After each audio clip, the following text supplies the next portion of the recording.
Getting set for kickoff here in Baltimore, and the Ravens have made a big lineup change today. For more on that, we send it down to Chris Fisher.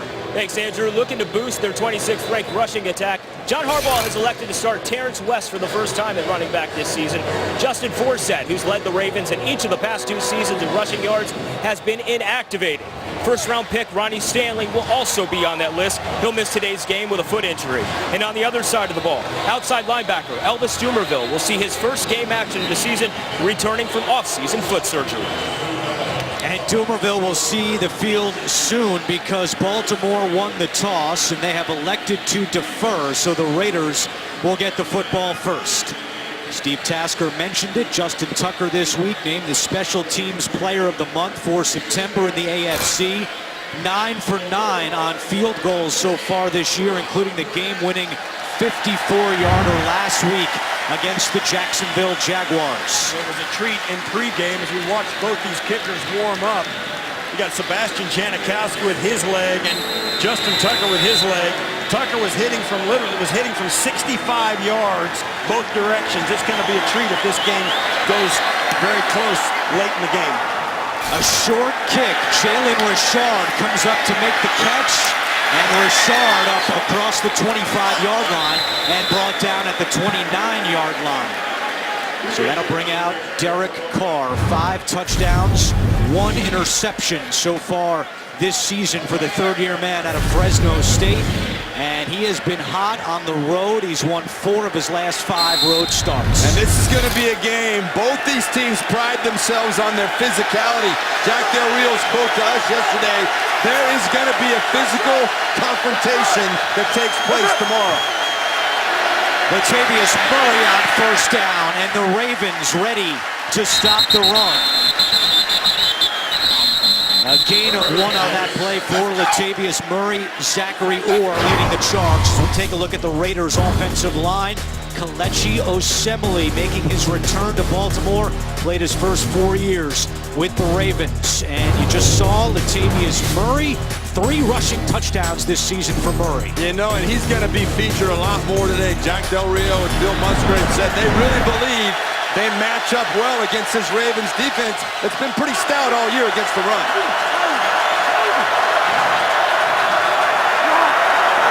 Carr out of the shotgun. His first pass of the day is complete to Amari Cooper, and Cooper lunges ahead to the 35-yard line. It will be 3rd down. C.J. Mosley makes the tackle. The Baltimore defense led by Timmy Jernigan with 3 sacks. The third-year man out of Florida State. Terrell Suggs also with 3 sacks. And Eric Weddle, what an addition he's been to this Baltimore defense. And you hear in the background, Eric Weddle, who solidified the back end of this defense. The crowd gives a big roar for Elvis Dumervil as he makes his triumphant return here to Baltimore. First game of the season for Dumervil, ready to go on this 3rd down and 4 play. Carr gets it out quickly, incomplete. Looking for Michael Crabtree, and the Ravens defense forces a 3-and-out. I think that's a little bit of nerves on Derek Carr's part. A quick throw, he threw it before Michael Crabtree was ready. He really wasn't under a lot of pressure, although Baltimore was coming with extra people. He had time to let Crabtree get out of that break, just wasn't ready to make the catch. Marquette King, who had a 72-yard punt last week, the longest Raider punt in 5 years, boots this one away to Devin Hester Sr., who calls for a fair catch at the 18-yard line. Joe Flacco will lead the Baltimore offense out for its first possession. 3 touchdowns, 4 interceptions this season for Flacco, and last week 21 straight completions, a franchise record, 2nd longest streak within 1 game in NFL history. Mark Brunell and David Carr, Derek's older brother, had 22 in a row. As Chris Fisher reported, Terrence West starting at running back. Justin Forsett is inactive. Flacco to the air. And he completes this one to Mike Wallace for a Baltimore first down. All 11 of Wallace's receptions this year have gone for a first down. As we take a look at the Baltimore offensive line, they do have a change up front. Ronnie Stanley inactive at left tackle because of a foot injury, so James Hurst will start and West starting at running back. Now West's last rushing touchdown, he was playing for Cleveland against this Baltimore team. And West decides to get a yard. This is a coach's decision for John Harbaugh, benching Justin Forsett. He's a healthy scratch, and he just has not run the ball well in the first 3 games. Well, they changed their philosophy running-wise, and they're into a little bit less of the wide zone runs, which Forsett is so good at it now. Look at this formation right here. They've got offensive linemen split out. And West takes it up the middle, and he is upended. There is a penalty flag down. Reggie Nelson coming up to make the tackle on West, and now we'll hear from Ed Hockley for the first time. Holding, offense, number 53. 10-yard penalty from the previous spot. Repeat second down. Yeah, you know they're trying. You know they're desperate to run the football when they run a formation with the split out. Hey, look, I mean, this is, you don't see this on that. And that, no question, it's a little bit of a gimmick, but hey, if it gets you a nice run, do it. You've got to do something to take the pressure off the passing game for Baltimore. I tell you, I didn't see much of a hold there at all on center Jeremy Zuta. I didn't see it. I don't know what they said 53, right? Yeah. Wow. Looked like he grabbed a hold of Justin Ellis on that replay. Just the 3rd time Zuta's been penalized for holding as a Raven, and this Raiders defense, led by Corey James, snuffs out West. It'll be 3rd down as we take a closer look at the Raiders D. Khalil Mack still waiting for his first sack of the season. We saw Corey James make that tackle, getting his 2nd start, the rookie at Colorado State. And Reggie Nelson, he's seen the Ravens a time or two with his days with the Bengals. Yeah, big unrestricted free agent signing by the Raiders by General Manager Reggie McElroy. Been a good, valuable guy this year already. Kamal Aiken is open and he makes the catch. A flag has come in. This is going to go against Baltimore as well. Aiken pushed off, or one of the defenders ended up on the ground because of it, or at least that's what the officials seem to see. Offensive pass interference, number 11. There was a push-off. 10-yard penalty from the previous spot. Repeat 3rd down. So that wipes out a 24-yard gain and a 1st down by the Ravens. It's going to happen right here as Aiken comes up to the middle of the field, working there against DJ Hayden, and he just bowls him over. And I think that's a good call by the official. I think so as well, and I have to correct myself. I gave inadvertent credit to somebody else. Reggie McKenzie is the general manager for the Raiders, a former teammate of mine. I called him Reggie McElroy. I was going to correct you, but Reggie. then I got distracted. You're watching too much Ryder Cup the last couple days. Thinking about Rory McElroy. McElroy. 3rd and 28, a screen pass to Juszczyk, the fullback, breaks a tackle and gets across the 30, but penalties set back the Ravens on this first drive. Go ahead, Steve. It says it's a shame. This is a little screen pass. Just Mark Trestman, offensive coordinator, wanting to get a big chunk of that yardage back, playing the field position game. No doubt the right call for that situation, backed up in your own end zone with a lot of negative things happening. But right there, the Ravens were their own worst enemy. Several big plays called back due to not so smart penalties. Richard fields the punt from Cook. Dances his way across the 25 and down the sideline to the 31-yard line. 10:23 to go. Opening quarter. Raiders going back on offense. We're scoreless in Baltimore. Raiders went 3 and out on their first drive. Derek Carr and the Raiders offense back out on the field. They'll have it 1st and 10 from the 31. Latavius Murray in at running back on 1st down. Carr to Cooper, makes the catch, and he is dragged down by Sharice Wright. Good tackle by the 6th-year corner out of USC. One of the fun things about our job is we get to speak to both coaching staffs and players at length before the game, and it was fun for us to hear the Raiders say, listen, we think our offensive line matches up with these guys. We can run the football on them. And then to hear the Ravens talk about their defense, say, they think they can run on us. We don't think they're going to be able to. And then to hear these guys talk the same about each other, they study each other at length. It's going to be fun to watch this running game. It's Murray on 2nd and 7, and again, Zachary Orr, who leads the team in tackles. brings down Murray. It will be third down for the Raiders. Zachary Orr, quite a story so far. The undrafted man out of North Texas. Only first-year starter on the Ravens defense. One of the things that this Ravens defense is always known for is physical style of play year in and year out. They are very difficult to run on, but the Raiders will be committed to it today. 3rd and 4 right now. Dumerville back out on the field for the Ravens. Carr steps up, throws on the run, incomplete. Good coverage downfield by Jimmy Smith. And once again, the Baltimore defense forces a 3-and-out. Well, one of the things that's kind of evident to me right now, and Derek Carr is always excellent as far as getting rid of the football, not taking sacks, but right now he's not under any real pressure right there. He can run away from Elvis Dumerville and give his teammates a little bit more time to get open. I think he's a little bit overly concerned today about the pressure from the Baltimore Ravens. Hester lets this one bounce, and it bounces out of bounds inside the 10. Marquette King leads the NFL in punts inside the 10. There's another. Back in Baltimore, and how about Marquette King, the Raiders punter, after that 55-yard boot at midfield, the Ray Lewis dance. On the Raven at midfield. Having a little fun with it. He backs up Baltimore to start this drive at the 7-yard line. Flacco to the air. Has plenty of time. Now scrambles. A flag comes in from the secondary, and Flacco takes a hit from Darius Latham. And we'll see what the penalty is. This is going to go against Sean Smith of the Raiders. The question was that they're going to call it illegal contact, but was Flacco out of the pocket at the time? That's the question. It was close. It was very close. And that's going to be the judgment of Ed Hockley. Holding defense number 21 before the pass was thrown. 5-yard penalty, automatic first down.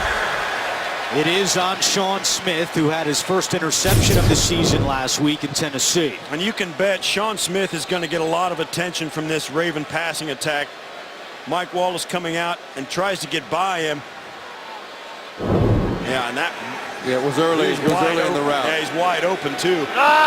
First penalty against the Raiders gives Baltimore a bit of breathing room. On 1st and 10, Flacco back to the air. Quick slant caught by Wallace. He picks up 8 yards. Well, the Ravens have been going no huddle so far today, trying to get a little tempo on the Raiders. Right here, a good quick decision. Nice throw by Joe Flacco. One thing we haven't seen, and the Ravens try to do this early in every game, is establish Steve Smith Sr. As we see right there, jumping off sides, the left guard, Brian Jensen for the Baltimore Ravens. Ball started offense, number 66. 5-yard penalty, it's second down. Let's go back to New York and update with JB. All right, JB, thank you. The Ravens came in with the 3rd fewest penalty yards in the NFL, but so far in this opening quarter, 3 penalties for 25 yards. Flacco gets rid of it to Pitta, and not much doing on that play as the rookie Carl Joseph comes up to make the tackle. Yeah, and it's obvious early in the early going. David Amerson is going to sit on Steve Smith Sr. and make sure he doesn't hurt this Raider defense, and they're going to leave Sean Smith and that guy, Carl Joseph, for everybody else. 3rd down and 4 with 7:40 to go in the opening quarter.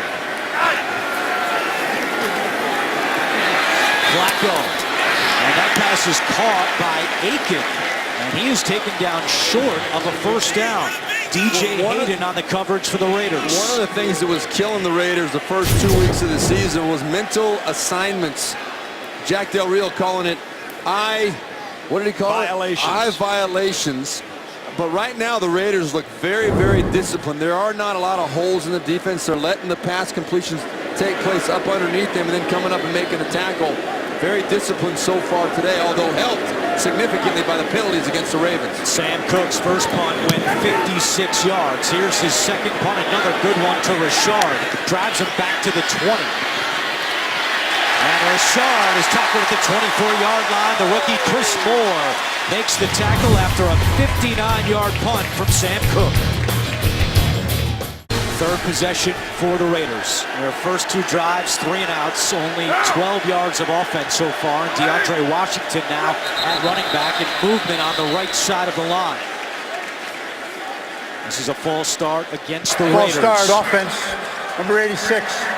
5-yard penalty, it's first down. On the tight end, Lee Smith. We met with Raiders offensive coordinator Bill Musgrave each of the last 2 weeks, and his message to his team, we want to start fast. We want to give our defense the opportunity to play with a lead. We think that would help our defense, which really struggled the first 2 games. Well, last week, they did get out to a big lead against Tennessee. Defense played well.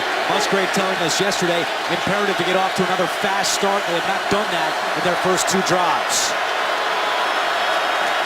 It's Rashard at running back now on 1st and 15. Carr to Seth Roberts. A flag is down. Roberts is tackled at the 25-yard line. Well, they're going to call Amari Cooper for some kind of a hold or illegal block on the outside, I believe. I don't know if I agree with that. It was a screen right pass. at the line of scrimmage.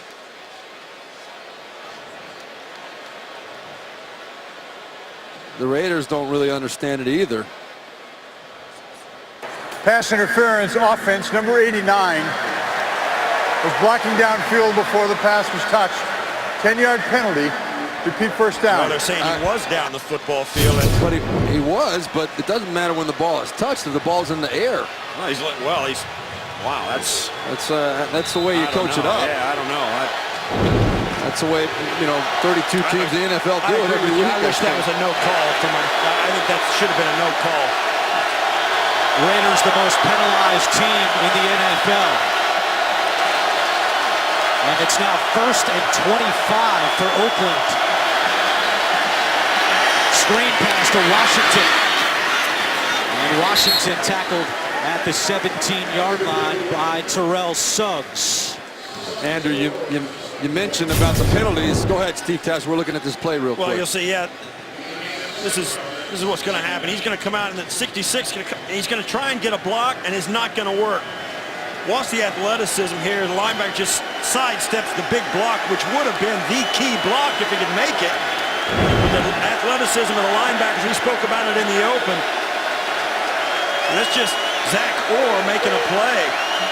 Dumerville's on the field, appears to be just playing on passing downs. Of course, the Raiders running here with Rashard.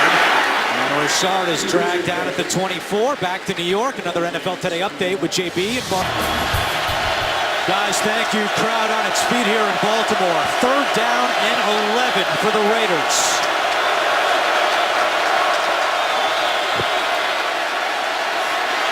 Carr steps up and fires complete for a first down. There is a penalty flag back at the line of scrimmage.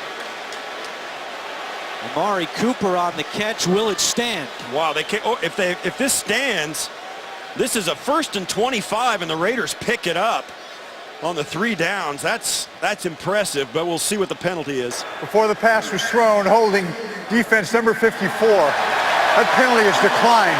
The play results in a first down. Well, you've arrived when the other team, we spoke to Terrell Suggs on Friday, and he acknowledged that Derek Carr is going to have some success against us. That's how good they are. The Ravens know how good this offense is. And if you look at the other end, once again, Zach Orr in the middle of it, just right before. Just getting, we got there a little late, but that's the penalty. That's impressive on a 1st and 25. First down today for Oakland. Latavius Murray to the 40-yard line. Picks up 3 yards. You know what else was impressive on that last play? 3rd and long. Baltimore came with 6 guys, came with pressure, and no one got near Derek Carr. And Bill Musgrave told us he likes to try and crack the code of defensive coordinators. That's the term he used. Dean Pease, the coordinator for the Baltimore Ravens, Bill Musgrave said he is a very, very tough code to crack, but they feel good about what to expect in those situations.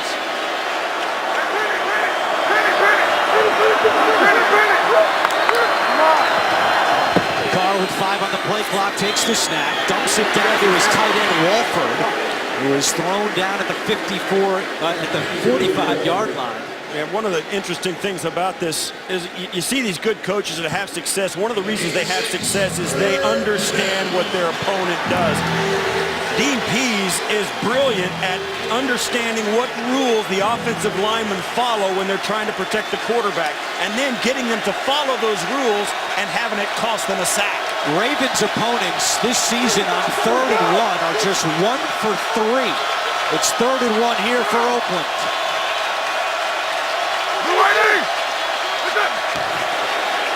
Olawale up the middle, and the Ravens defense again with a 3rd and 1 stop. That is an impressive total for Baltimore. Opponents now 1 for 4 on 3rd and 1. And that is not luck. That is knowing how to play in a situational football. When you're talking 3rd and 1, it comes to who owns, who dominates that line of scrimmage. The Ravens very, very, very successful every single time. Yeah, Michael Pierce and Brandon Williams got off on the snap. Derek Carr just couldn't use the snap count to give him an edge. Pierce and Williams were in the backfield and got penetration right, and it's like they knew the snap count, and I think that's what Derek Carr has to do next time they get into a 3rd and short, is play with the snap count a little more. You can't let them get that big a jump. Jack Del Rio sends out his punt team on 4th and 1 with 2:50 to go in the opening quarter. Hester back deep.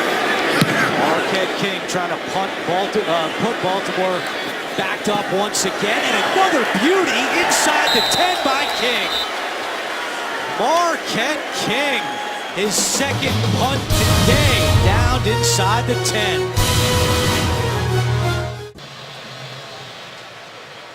Raiders fans always travel well. Speaking of travel, the Oakland Raiders in just over 9 days, 10,000 miles in the air. Round trip Oakland to Nashville, round trip again from Oakland to Baltimore.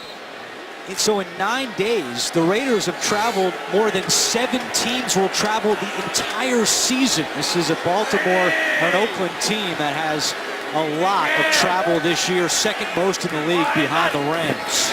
On 1st down, Terrence West is crushed by Corey James. Wow. So the Ravens trying to jumpstart their running attack have 3 carries for 3 yards. The other point on that travel, Andrew, they have back-to-back games in Florida against the Dolphins and the Buccaneers later in the season, and Jack Del Rio, because of that, is going to keep the team in Florida between those games so they don't have to make that extra cross-country trip. Jaguars and the Buccaneers. They're going to stay down there and not go back. There's Flacco trying to go to the air, in trouble, out of the pocket, and just throws this one away. Back to New York, NFL Today update. And guys, the Redskins come just up the road to Baltimore next week. Baltimore hosts Washington. It is 3rd down for the Ravens. They're 0 for 2 on 3rd downs in the opening quarter. Flacco throws, broken up. Good coverage on the play by DJ Hayden. Yeah, this pass defense for the Raiders has really stepped up in the last couple of weeks. They got a lot better when they inserted Carl Joseph in. And one of the reasons is not that he's covering guys, but they're getting lined up, and actually everybody's covering somebody, because in the first 2 weeks against the Saints and the Falcons, they had opponents' receivers running wide open with drop coverages everywhere. It was a real problem that they seem to have shored up. From his own end zone. And Richard fields it at the 46, gets away from Aiken. Richard into Baltimore territory, and still going at the 30. Cuts it back at the 25. Richard trying to beat Cook to the end zone, and Cook makes the tackle. A 47-yard return by Jalen Richard on a punt that was partially deflected by the Raiders special teams unit. Well, you make that first guy miss as a punt return, the rest is just picking your spot. And what a great, great run by Richard. And Cook does a nice job of what he's supposed to do. He's the last line of defense, and that's all you can do as a punter. It's not his fault. This is a bunch of guys that took themselves out of the play as they got on different levels in coverage. I didn't think Cook was going to be able to get him. 47-yard punt, 47-yard return. First and goal for Oakland. Carr rolling right. Throwing end zone. Diving catch caught. Touchdown, Seth Roberts.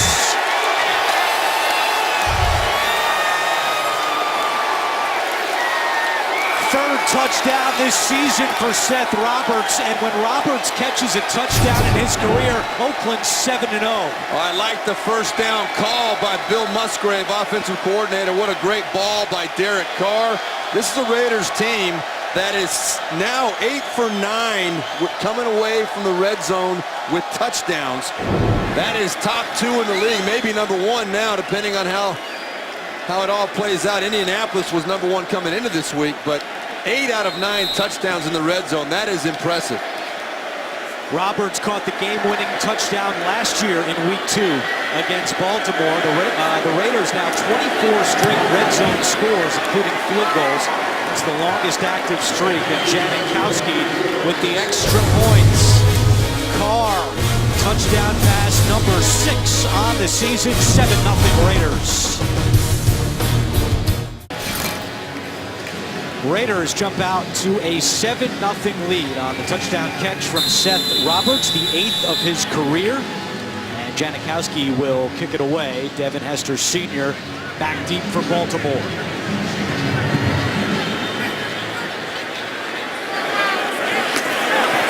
Hester from 8 yards deep will take this one out. And Hester still going. Devin Hester at the 40. Janikowski makes sure he goes out of bounds. Well, with the new rule, we haven't seen a lot of returners taking it out that deep in the end zone, but Hester is a different story. Well, the reason he's here is this ability right here, to pick his spot, run through the traffic.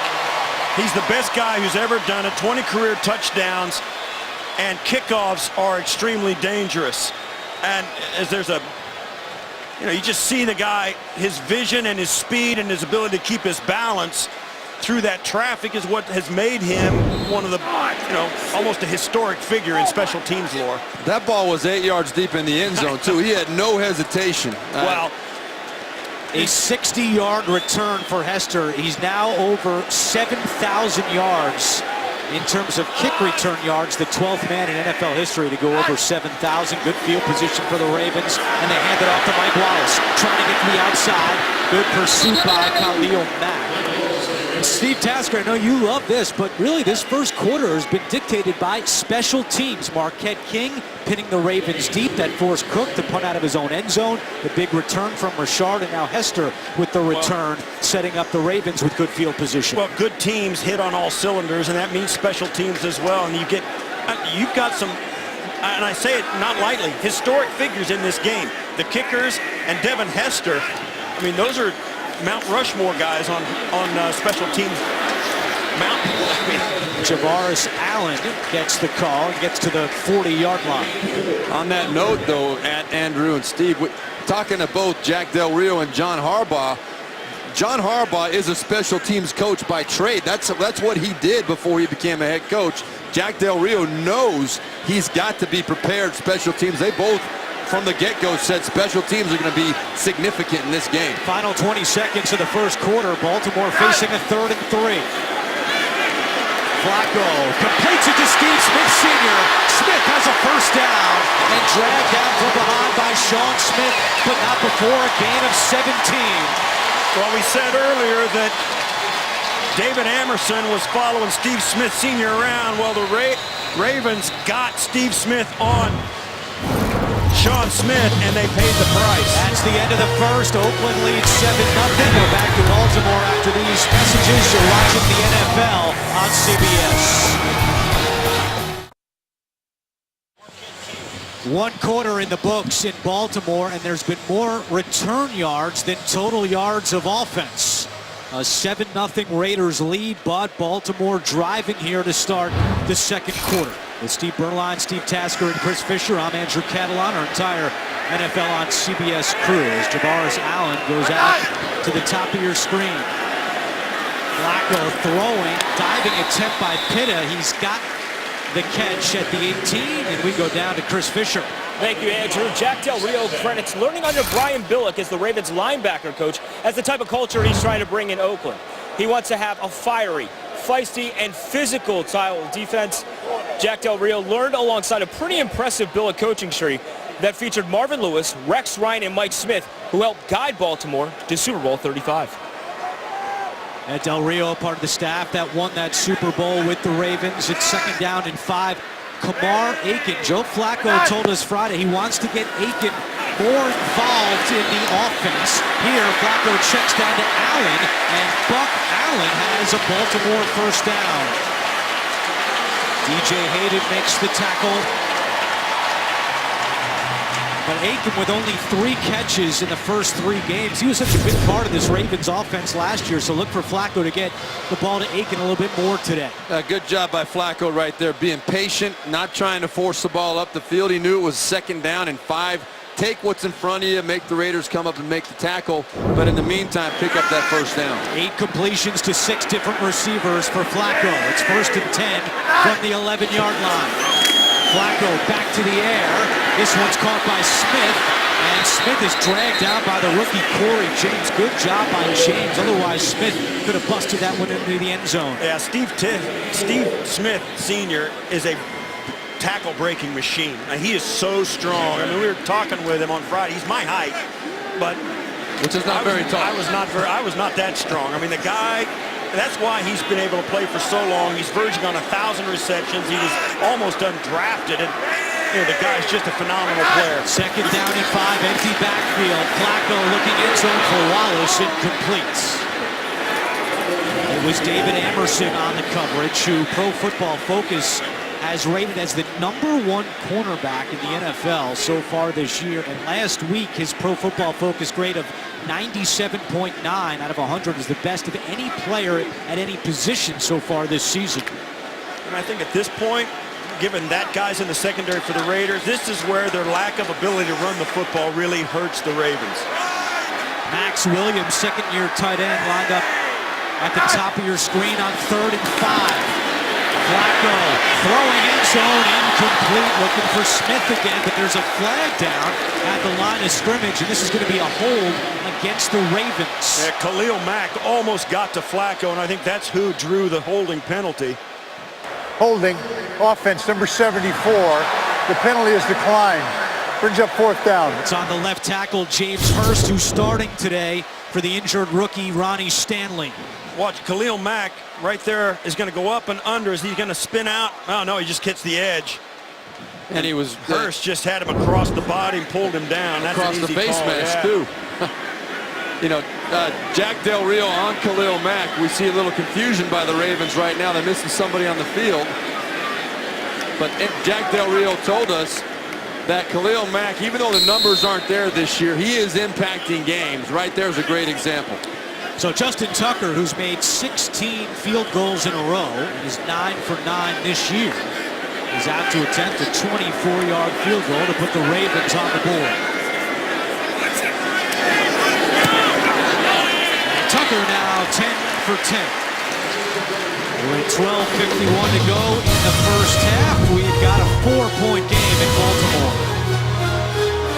The Baltimore Ravens still struggling to punch the ball in the end zone. They have just 4 touchdowns this season, and 25% of their drives end with a field goal. That's the 2nd highest in the NFL behind the Washington Redskins. Richard on the kick return. Already has a big punt return, and he is crunched at the 18-yard line. We go back to New York. JB. Full house here. Thank you, JB. Here's Ed Hockley. After the play was over, personal foul, unnecessary roughness by Baltimore, number 87. 15 yards, first down. It's on the tight end, Max Williams. See there, gets up with Darren Bates. And that's a little bit of a flop, no question. But hey, all's fair. He did it. 4 penalties for 40 yards against Baltimore in the first half.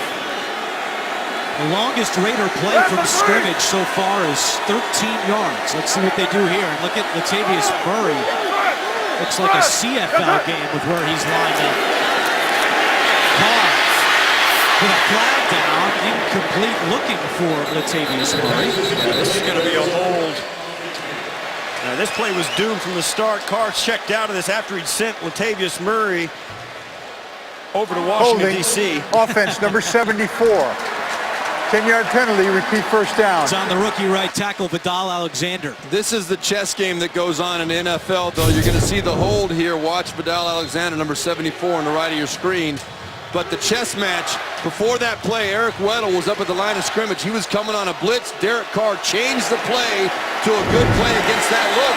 And then Eric Weddle checked out of it, and they got the Raiders in a bad play. DeAndre Washington, the running back next to Carr. Takes the handoff up the middle and tackled at the 25-yard line by C.J. Mosley. Well, that's the early going here in the second quarter where both these teams knew the run game for the Raiders was going to be the point of contention.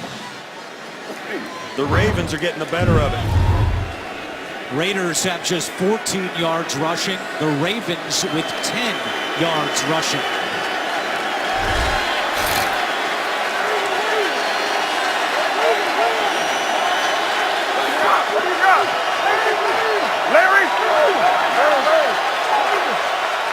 Dumerville on the field for Baltimore on this 2nd and 19.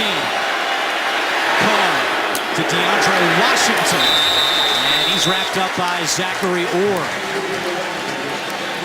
Eric Weddle had something really interesting to say about Derek Carr. He said he can be so frustrating because he takes what the defense gives him. Weddle said that any quarterback in the NFL can find their first option. But what do they do when that first option's not there? Carr is really starting to establish himself as a great decision maker in just his 3rd year. Let's see what he decides to do here on 3rd and 19. I think it's going to be pretty conservative by offensive coordinator Bill Musgrave here. Carr gets rid of it, and it's incomplete. Off the hands of Jalen Richard, and out comes Marquette King. Now you wonder why Jalen Richard can back up and catch a punt coming out of the end. He can't catch a pass that's right on his face mask. And this is something that plagues the Raiders a little bit. Plagued them last week in the Tennessee game, but that's a pass you got to catch. I'm not saying it would have been a first down, but every little bit helps. John Harbaugh told us in our meeting, every single yard is worth fighting for. Hester from the 18. Jumps over a defender and out of bounds at the 27-yard line with 11:01 to go in the first half. Raiders lead 7-3. Back in Baltimore, Derek Carr and the Raiders offense with their 3rd 3 and out of the half. That matches their total for the first 3 games of the season. Oakland with just 56 yards of offense so far in this game. Baltimore with first down and 10. The handoff to Terrence West. And he's got some room on the right side. Terrence West finally dragged down at the 47 after a gain of 20. Well blocked up front, right off the right side. It's going to come right through here. That's a great job up front by the offensive line.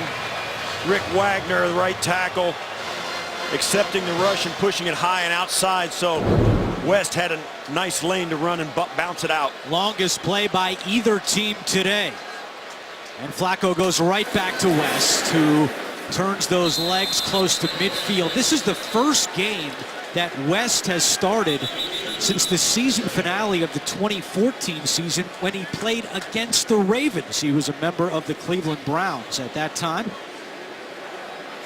5 carries, 26 yards for Terrence West. Again, if you're just joining us, Justin Forsett inactive today. A healthy scratch by John Harbaugh as he tries to jumpstart this rushing offense that is 26th in the NFL. There is Forsett watching from the sideline. Flacco quick pass to Aiken. Aiken cannot get away from Corey James. The 6th round pick out of Colorado State continues to impress for Jack Del Rio's defense. You're going to see Corey James right at the right-hand side of your screen. Just beats the blockers out there. Number 71, Ricky Wagner, the right tackle for Baltimore, was assigned to get that block, but Corey James sniffed it out, and his athletic ability to get there, close that gap, pretty impressive. Puts Baltimore in a 3rd and long. It's 3rd down and 9. Flacco, incomplete. Fans looking for a flag, and they get it. It looked like Malcolm Smith may have held Dennis Pitta over the middle. And Malcolm Smith coming over from Seattle. He started some of the time in Seattle. He's a full-time starter here in Oakland. Pass interference, defense, number 53. The ball is placed at the spot of the foul. Automatic 1st down. And that's a crusher of a penalty for the Raiders defense. You get him in with 3rd and 10. Right there. Whoop, back behind it. And that's, at the end, it was fine. Earlier before that, it was not fine. Gives Baltimore a 1st down. A flea flicker. Flacco trying to go deep instead, underneath to Smith, and it's incomplete. And Flacco took a huge hit right on that play from Khalil Mack. Very fortunate not to be hurt. Watch right here at the top of the screen. Khalil Mack comes in, and he gets around the edge, comes up inside, and the hit he puts on Flacco right there with a full head of steam. Your big quarterback, he's big and strong, but he can't take many hits like that. And he felt the pressure as well, and that's why he didn't step into that throw.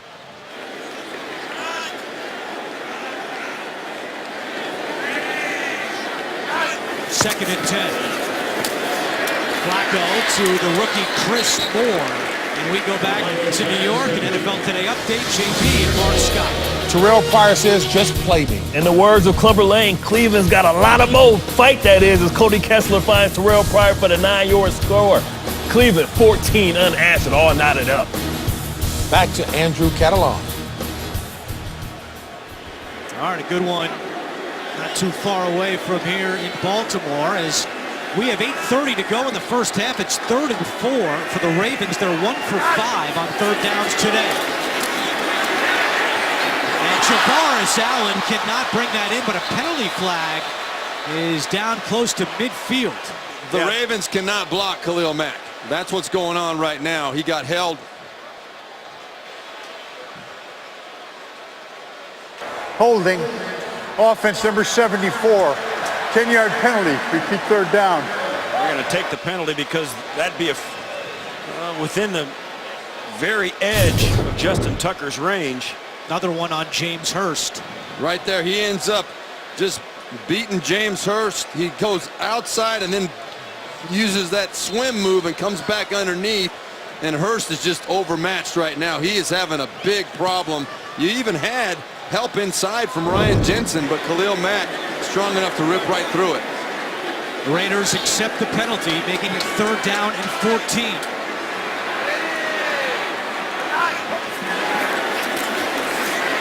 Protection good this time. Flacco incomplete. Looking for Steve Smith Sr. DJ Hayden on the coverage. And John Harbaugh sends out his punt unit.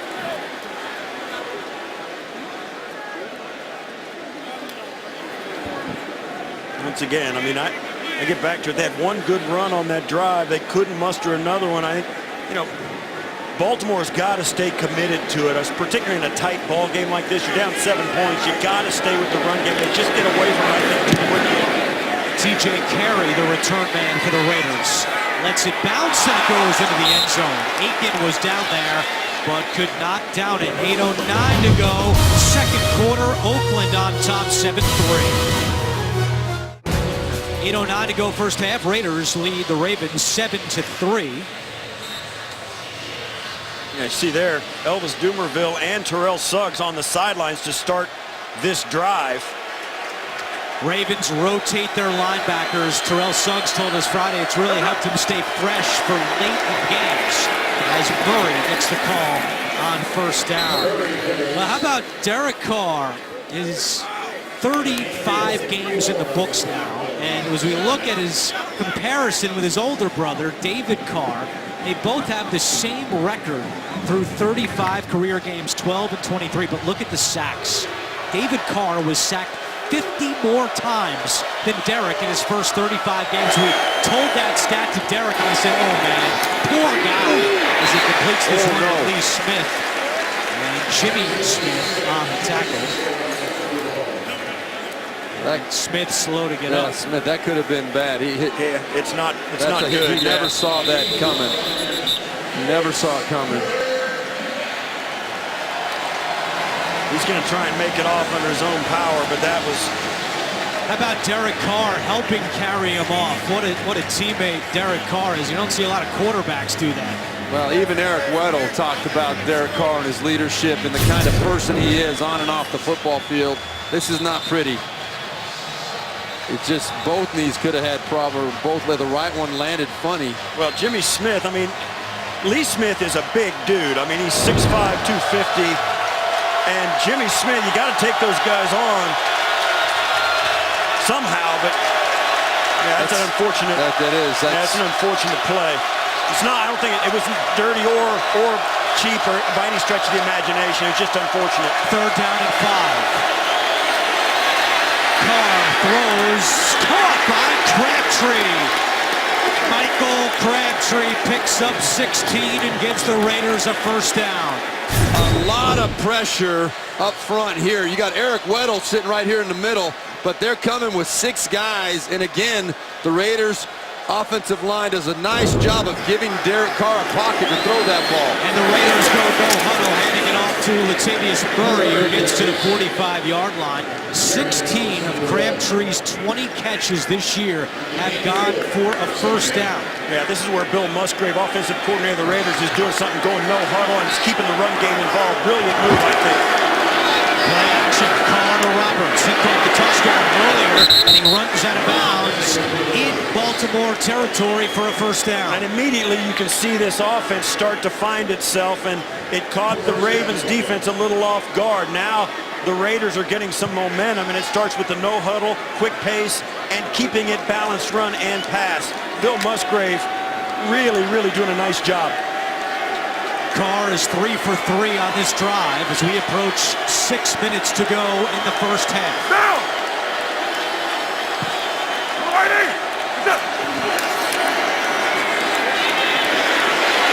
Carr, plenty of time, dumps it down to Murray, and Albert McClellan makes the tackle. C.J. Mosley helps him out.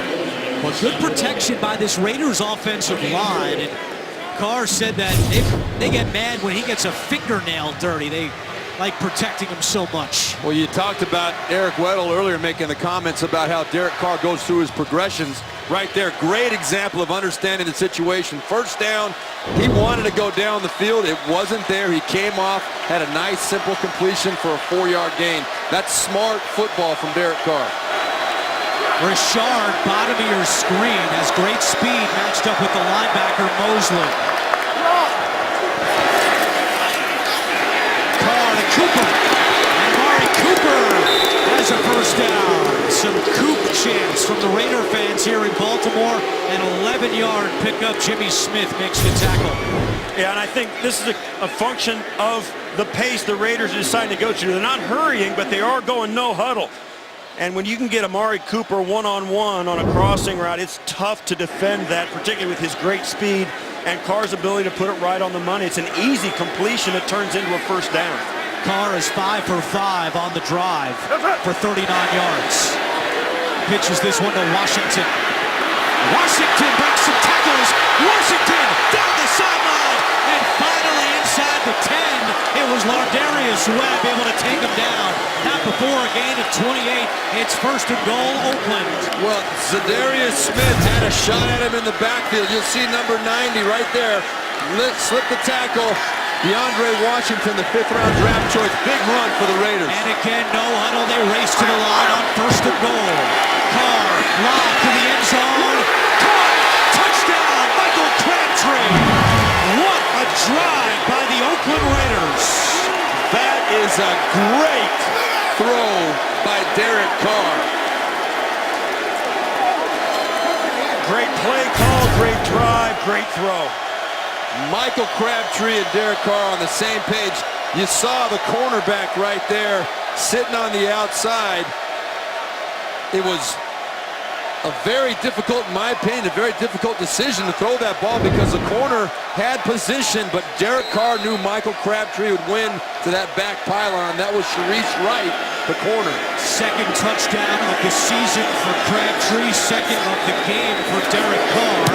And here's Janikowski for the extra point. On that drive, Derek Carr 6 for 6 for 44 yards. A ransom no-huddle gave the Ravens a lot of trouble. Crabtree gives Oakland a 14-3 lead. Overcast day in Baltimore, and the Raiders so far in control of this one, leading at 14-3 after a 9-play, 80-yard drive. You see the numbers from Carr on that drive, 6 of 6 for 44 yards. Carr in this game is 13 out of 16. And now Janikowski will kick it away to Hester with 4:09 to go in the first half. Hester will return this one. Already has a 60-yard return, not this time. Good coverage downfield as we go back to that last drive by the Raiders. It was a thing of beauty if you're a Raiders fan. Right there, Derek Carr standing in the pocket, making a nice throw to Crabtree. Then DeAndre Washington taking a long run down the sideline, punctuated by the touchdown pass over the top to Michael Crabtree. That tempo, the Raiders, you talked about it, Steve Tasker. There were no huddle. They were dictating to the Baltimore Ravens defense and really got some rhythm going on that drive. First 5 drives, Raiders had 56 yards. That drive went for 80. Now it's Flacco's turn on 1st and 10. Pressure coming, and he gets rid of it. It was Bruce Irvin, and if Flacco didn't throw that one, Irvin would have sent him to the turf. Let's go down to Chris Fisher.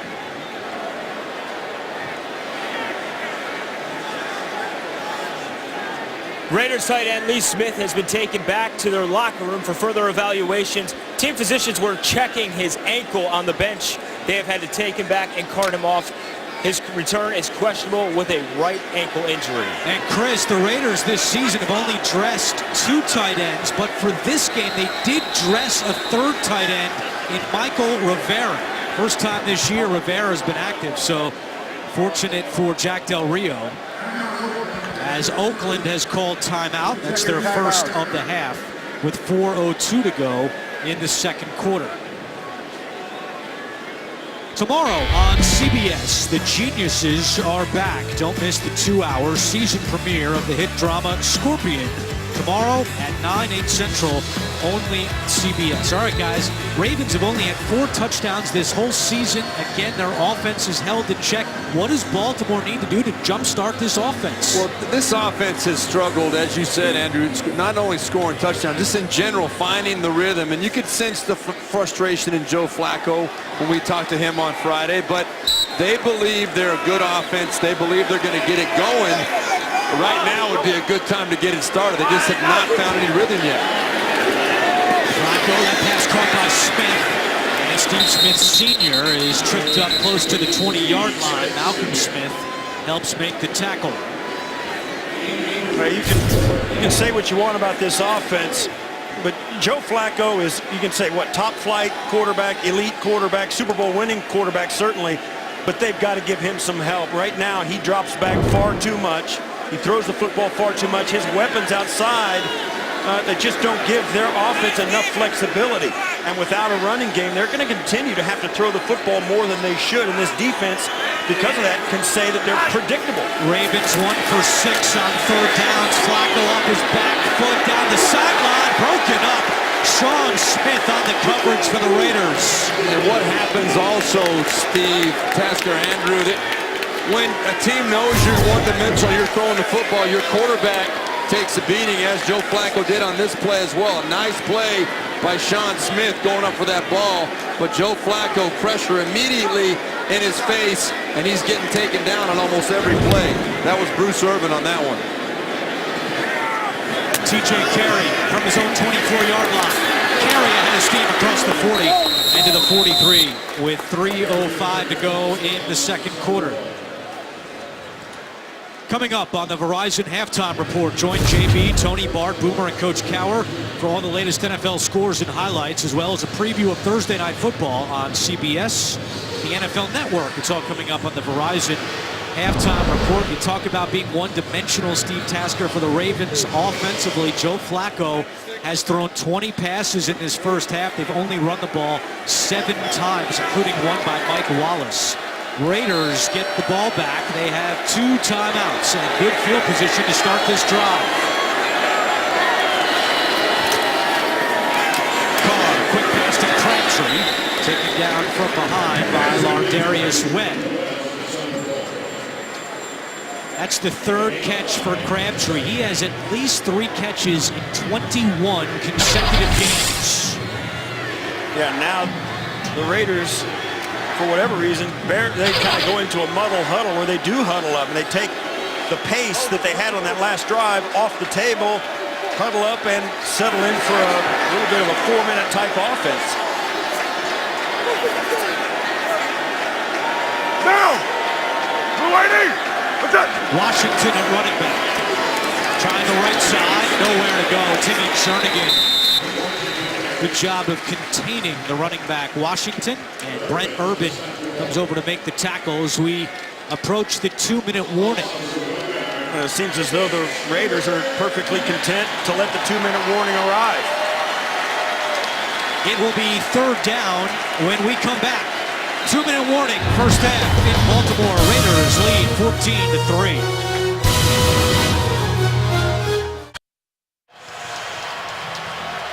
Joe Flacco hoping to get the ball back on offense before halftime. He needs his defense to come up with a stop. Elvis Dumervil, playing in his first game of the year after off-season foot surgery, is on the field for this 3rd down and 6.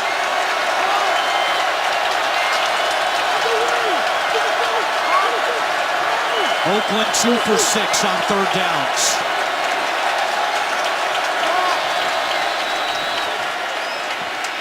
Carr, good protection. Now steps up, he's going to run it himself, dives head first, and a penalty flag comes in from behind the play. And this is going to be a hold against the Raiders. Terrell Suggs was held by Donald Penn.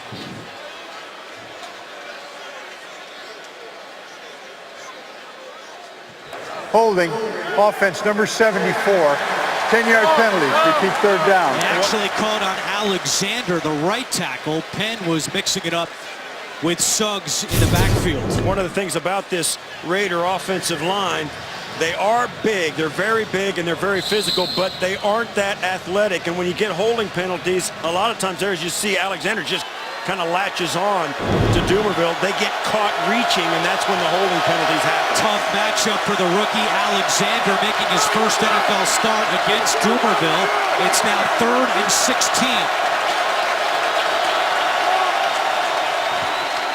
They hand it off to Rashad. Has a little bit of room up the middle, and then Eric Weddle comes up and drags him down.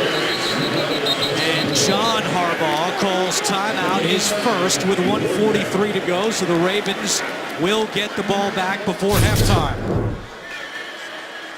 Well, there's no secret here. The Raiders just want to get a big chunk of it back, force the Ravens to use that timeout as John Harbaugh just did. There's no way they thought they were going to get a 1st down with a running play there.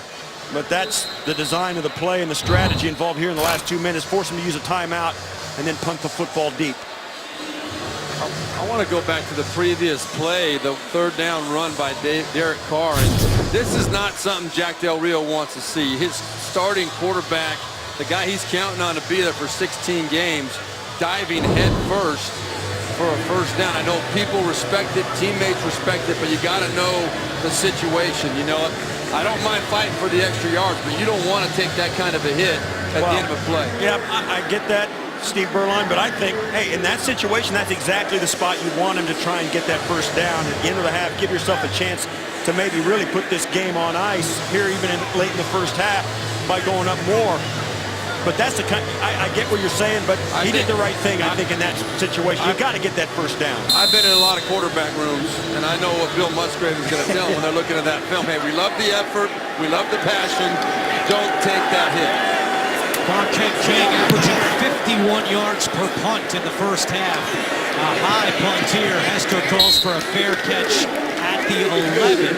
So So the Ravens will get the ball back with 2 timeouts and 1:37 on the clock. Don't forget, coming up on the Verizon halftime report, JB, Tony, Bart, Boomer, and Coach Bill Cowher of all the latest NFL scores and highlights, as well as a preview of Thursday Night Football on CBS and the NFL Network. It's all coming up on the Verizon halftime report. As you look at the possession chart for the Ravens, not pretty. 5 punts and a field goal.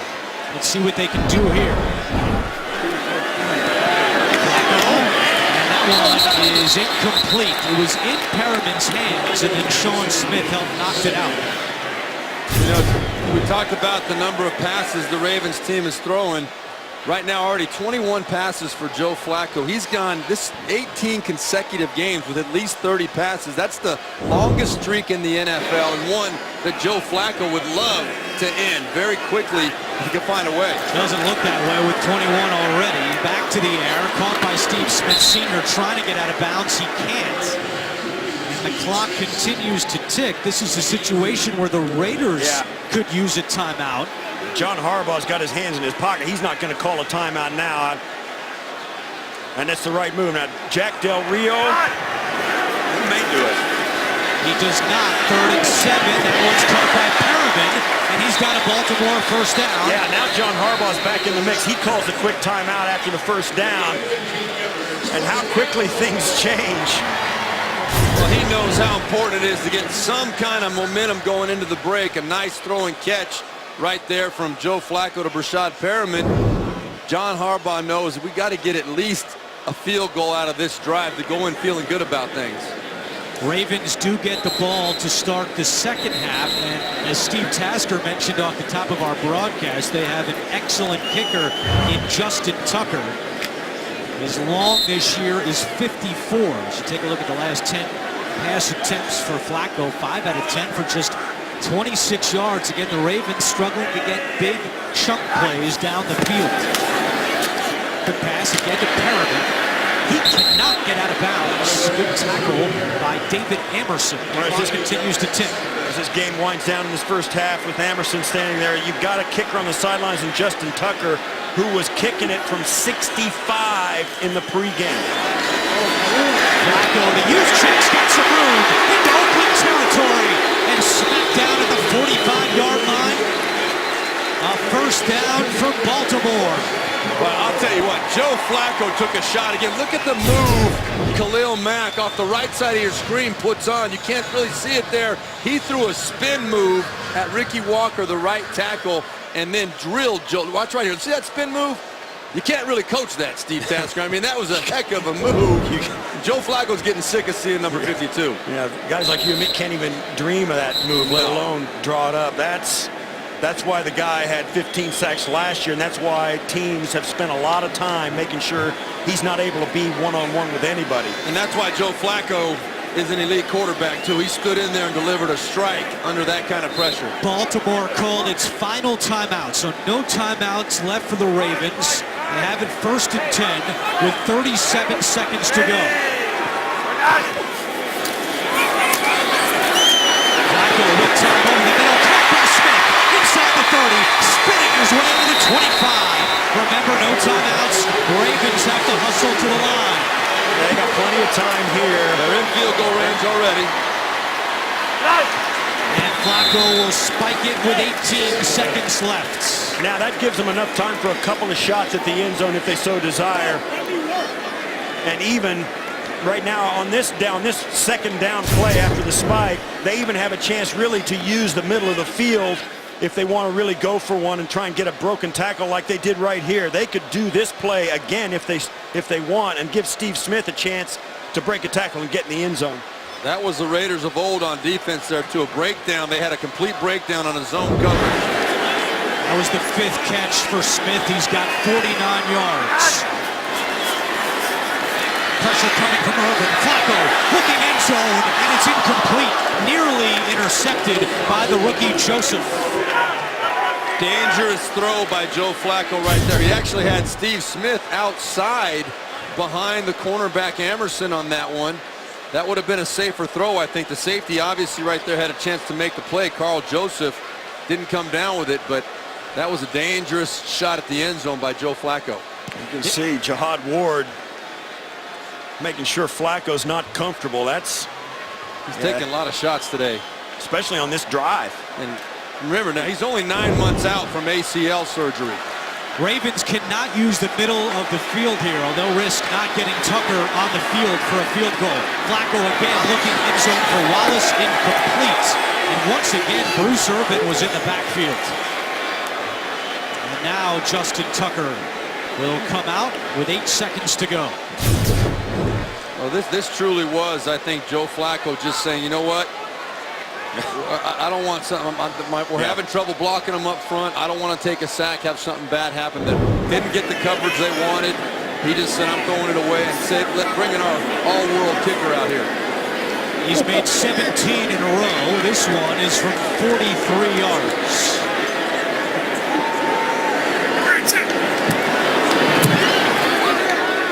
Tucker is good again. With 3 seconds to go, he makes it a 14-6 ball game, and again the Ravens get the ball to start the second half. That was huge. I mean, sure, you'd like to come away with 7 points, no doubt about that, but to get a field goal to end the first half, and now John Harbaugh, as you said, Andrew, going to go in the locker room and say, hey, we had a good drive there. We get the ball to start the second half. We're right back in this ball game. Joe Flacco has been under pressure today. 30 dropbacks. He's been hurried 7 times, knocked down 4 times, and so far this year, under pressure, Joe Flacco has the 2nd worst quarterback rating of any QB in the NFL. Only Brock Osweiler has been worse when pressured this year. Well, you can imagine the conversation that's going to take place in the Raiders locker room at halftime. They're going to look at each other and say, listen, we're going to put Flacco down, and we're going to put him down hard. You know, if they're going to drop back 60 times in this game, Flacco's going to be on his back for 30 times in the second half. They're going to come after him, and that's going to be their plan. 29 pass attempts in the first half by Flacco. Just 7 runs for the Ravens. As Tucker with a touch back. We'll expect to see the Raiders just take a knee and go into the locker room with a 14-6 lead. You know, John Harbaugh was telling us one of his ideas for a rule change. That would have been 1 point right there by Justin Tucker. He's always kind of thinking about ways you can improve the game. He said, why don't they just, if a kicker kicks the ball through the uprights, why don't we make that worth a point? We sat there and thought about that. That'd be a pretty cool little way to make that kick a little force something. Carr takes a knee, and Baltimore will receive the second half kickoff. The Raiders trying to start 3-0 on the road for the first time since 2000. Carr with 2 touchdown passes in the first half, 1 to Roberts, 1 to Crabtree. And Chris Fisher is with Jack Del Rio. Thanks, Andrew. Jack, do you feel like you guys need to get more pressure on Joe Flacco, considering how effective you've been at getting and stopping the running attack? I'm sorry, I couldn't hear you. That's okay. Do you feel like you need to get after Flacco more in the second half? We'll continue to get after him. We're playing good defense. We're playing good team ball. Well, all 3 phases need to continue to play well. Derek Carr has been efficient in the first half. Do you need to get your rushing attack going? Yeah, we want to do everything that we can a little bit better. I think that Derek's operating just fine. You know, we gave him this last couple field goal here by blowing a couple things defensively that we haven't the whole first half. We got to get back to being really sound and solid and get after him. As he holds it, the sacks will come, along with some of the missed holding calls. Thanks, Coach. Yep. Andrew? And a little shot out the door by Jack Del Rio. His team has a 14-6 lead at the half. We'll be back with the Verizon halftime report after this message and a word from your local station. You're watching the NFL on CBS.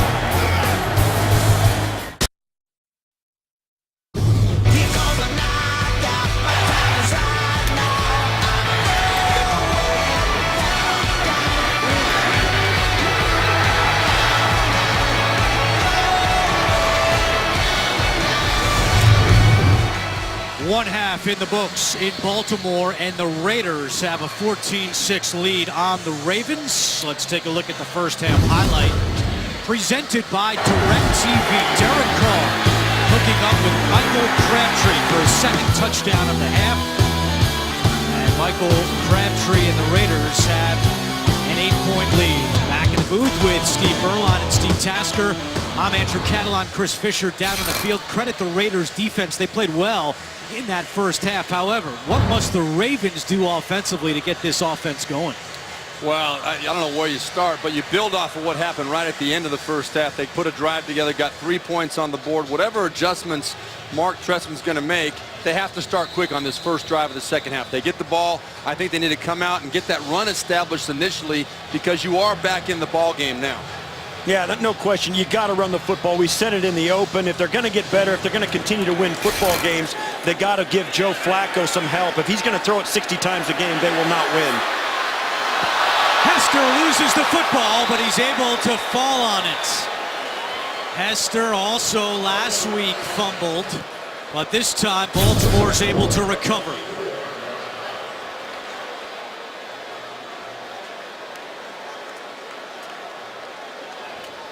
It was T.J. Carey who forced the fumble, but Baltimore will get the ball at the 24-yard line. First down and 10 with Terrence West in the backfield. 5 carries, 26 yards in the first half for West. And he gets a yard here on his first carry of the second half. Bruce Irvin on the tackle. Well, you see him come right out and try and establish the run. Initially here, it's not what they were looking for. 1 yard. The Raiders real stout at that line of scrimmage and a nice tackle, preventing any kind of room for West to get up inside.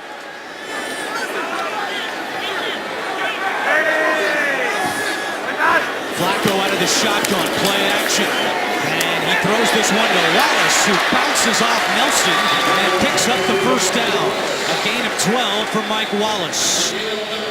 And there's nothing wrong with coming out, having a couple of runs that are mediocre, and then a little kind of semi-fake play action, and you get Mike Wallace on the slant. Just a couple of runs to give that defense one thought about maybe something else is coming. Give Joe Flacco that extra time, a quick slant. That's an easy completion for a first. 30th attempt for Flacco. That's 19 straight games where he's thrown at least 30 passes, the longest active streak in the NFL, as West with the carry and then some extracurricular after the whistle.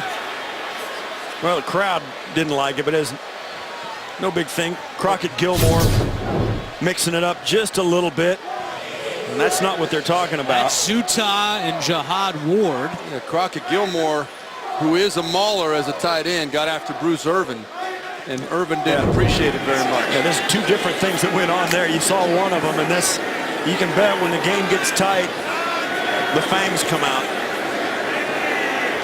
Buck Allen now at running back, and Flacco slings it to Allen out of the backfield, cuts back at the 46, and Buck Allen has a Baltimore first down. A gain of 8 for the second-year man out of USC. Well, there's no doubt in my mind that John Harbaugh and Mark Trestman decided they wanted to come out and pound this football in the second half. That run right on the first down run before that last play, that was a good physical run, and Gilmore and everybody else up front, they're trying to make a statement to the Raiders. We're bringing it this second half. Yeah, they're making a statement because I'm sure John Harbaugh made a statement to them at halftime. From midfield, they hand it off to West. West to the 45, and West with a flag coming in late takes it right to the chains at the 40. Let's see what the penalty is. Holding, offense number 53. 10-yard penalty from the spot of the foul. Repeat first down. Well, we heard Jack Del Rio as Chris Fisher interviewed him after halftime, just before halftime. And he knew, he just said, listen, they're missing a lot of holding calls. We see one here on the first drive of the second half. You can bet Jack Del Rio let him know he didn't like what was going on. How about Jeremy Zuttah, the center? In his Ravens career, he had been penalized for holding twice. Today, he's been penalized for holding 2 times against the Raiders. First and 16, Flacco to Perriman. Perriman trying to push forward to the 45, and a good job defensively by the Raiders. You know, we're going to see this, obviously, too, in the passing game here in the second half. We've talked about how much they threw it in the first half. I know maybe a broken record, but now you're going to run out of quick drop-back throws for Joe Flacco to make. Sooner or later, he's going to have to drop back, and the Raiders are going to get that pass rush going again. Now, the running game has been prevalent here, but now with the holding penalty, once again, they're forced to have Flacco drop back and hold the ball in the pocket. 10 run plays, 32 pass attempts by the Ravens. They go back to the air. Flacco is chased, and Flacco just throws it away. The pressure came from Danico Autry, and it will be 3rd and long for the Ravens. That's exactly why it is so important for the Ravens to stay in positive down and distance situations. They're having a lot of problems back, blocking the Raiders front 7 when they're in obvious passing situations. They can't do it right now. So Joe Flacco lucky to get rid of that football. Baltimore 2 for 9 on 3rd downs in this game. 3rd and 15 from their own 45. Flacco to midfield, and Baltimore with Juszczyk making the catch is short of a first down, and out comes the punter, Sam Cook. When you can get pressure with 4 guys defensively, your offense is in trouble. And right now, that's where the Baltimore offense is. TJ Carey back deep, awaiting the punt from Cook. Carey drifting to his right, calls for a fair catch. Aiken nearly ran into him, and now there is a flag down. No reason for Kamar Aiken to do that.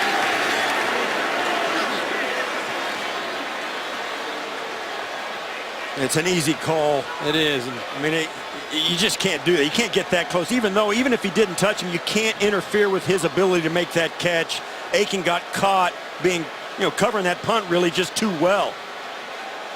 And you can't do that. That's just too. Even if he doesn't make any contact, it's interference with his ability to make that catch. Fair catch interference. Number 11. 15-yard penalty. First down. That's a killer penalty in terms of field position. Raiders would have been backed up in their own end. Instead, they get some breathing room because of the penalty.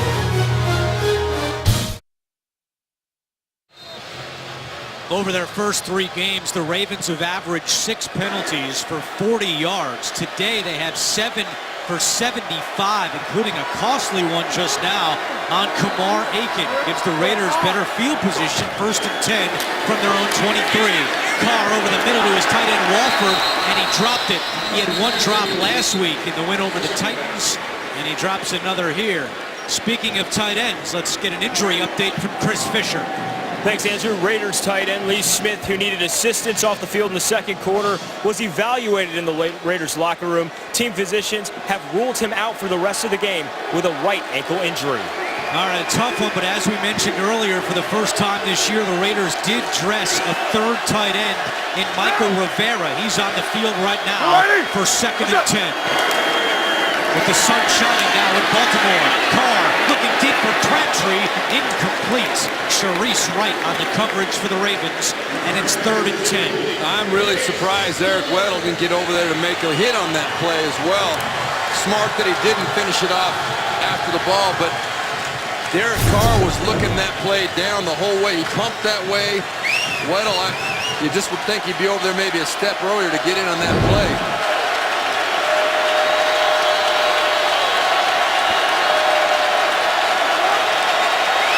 Oakland 2 for 7 on 3rd downs. Penalty is down, and the play is stopped.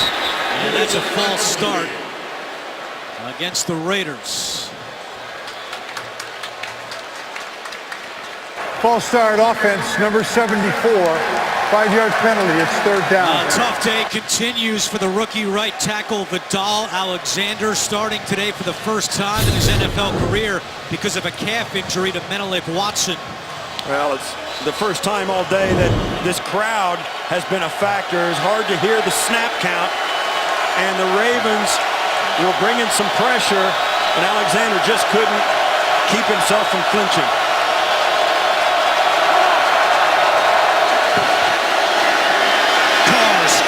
Richard comes back at the 20, but taken down at the 22-yard line. A good job defensively by the Ravens. They force the 5th 3-and-out for Oakland. I think the Baltimore Ravens are as good as any team in the NFL of breaking down and keeping a play in front of them. They know the down and distance situations. You see guys just break down. A lot of purple shirts getting to that ball. You seldom see them miss tackles or see open lanes for these running backs to shoot through.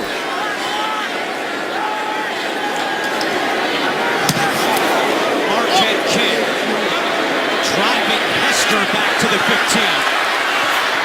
Hester to the 25. And Andre Holmes makes a special teams tackle. Baltimore going back on offense when we return to Charm City.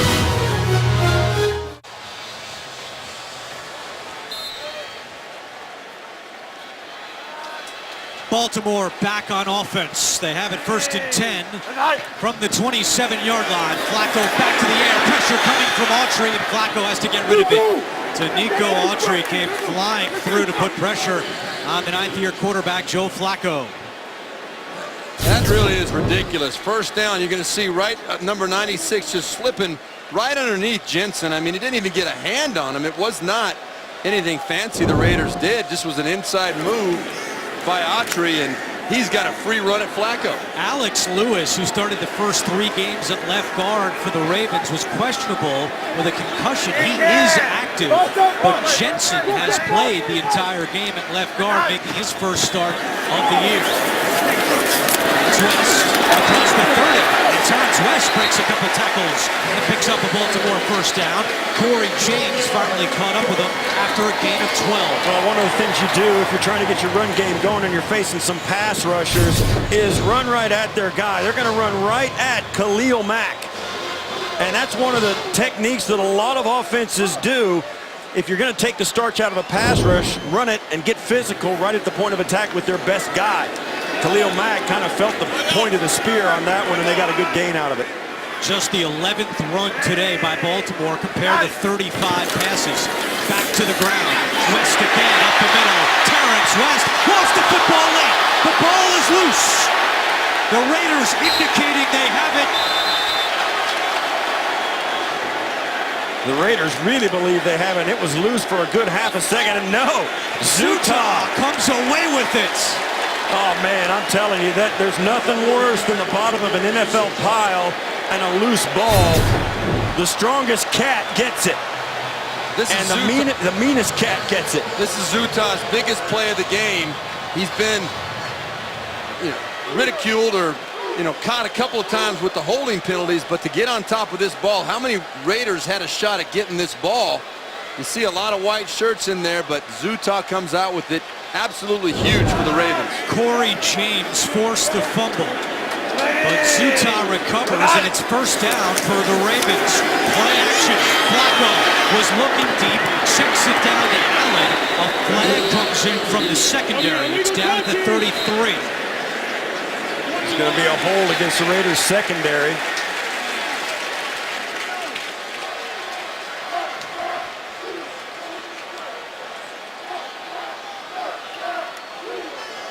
Before the pass was thrown, holding defense number 21. It's a 5-yard penalty enforced from the previous spot. An automatic first down. Second penalty today on Sean Smith. Tonight, the remarkable story of the woman who fought off her terrorist kidnappers and won. Plus, who is in control of the trillions of dollars worth of natural resources in the Arctic? 60 Minutes travels to the top of the world to find out tonight only CBS. First and 10. And the Ravens with West, the Baltimore native, to the 34-yard line. Well, this is exactly what we were talking about in the first half and really harped on it at halftime, Steve Tasker, about the need to get that running game going because it just takes the pressure off of everybody up front trying to protect their quarterback. So success in the run game, give credit to John Harbaugh and Mark Trestman for figuring it out a little bit here. 67 yards rushing for Terrence West. It's second down and 5. Joseph showing blitz. Now he backs off. Flacco with pressure coming. Gets rid of it to Gilmore. And Gilmore fights his way for a Baltimore first down. Joseph made the tackle. Yeah, Joseph got caught. He faked the blitz, and then Gilmore came in. Joseph caught a little bit out of position, and on the what we call a juke route, where Gilmore goes in, stops, comes right back out. Because of his sort of fake blitz, Joseph got himself out of position and allowed Gilmore to make that catch. 4 first downs on this drive for the Ravens. Pitch it to West. Good blocking up front. And West is able to pick up a couple of yards. Terrence West said so far in the first 3 games it was really hard for him to get in a groove because he was sharing carries with Justin Forsett. Well, he's had the bulk of the carries today. 12 of the Baltimore 14 carries have gone to West, and he appears to be feeding off getting the ball more. No doubt, this whole offense, I think, is gaining some confidence. They believe up front they're wearing down the Raiders, and we see Joe Flacco with time in the pocket on this drive. The previous pass to Gilmore, he went through 3 or 4 progressions before getting back to Gilmore. With 2 on the play clock, Flacco looking to throw, chased out, gets rid of it to Gilmore, and Malcolm Smith takes him down from behind, but not before 11 more yards and a first down for the Ravens. Oh, this is all Joe Flacco right here. I mean, there was pressure right away on this. He showed his athletic ability, big guy that can move, and then the ability to move to his left and deliver a strike to Crockett Gilmore for a big first down. Gilmore with his second catch of the drive. He had 2 catches in the first 3 games combined. First and 10, Javaris Allen following his blockers and gets close to the 10-yard line. Hey, you look at this Raider defense, and they were doing nothing but rushing the passer in the first half, and now that they have to think about both things, they're struggling to stop the run. I mean, you get the feeling that they were so hyped up to rush the passer and get after Joe Flacco, but they weren't expecting the Ravens to stick with this run game, and now they're on their heels when they actually had their ears back to go after the passer. Now they forgot they've got to stay strong in the run game, and the Ravens are making them pay for it now. You saw Ken Norton Jr., the Raiders defensive coordinator, and Raiders out of sorts here. They call a timeout with 4:48 to go in the third quarter. Ravens driving, they trail by 8.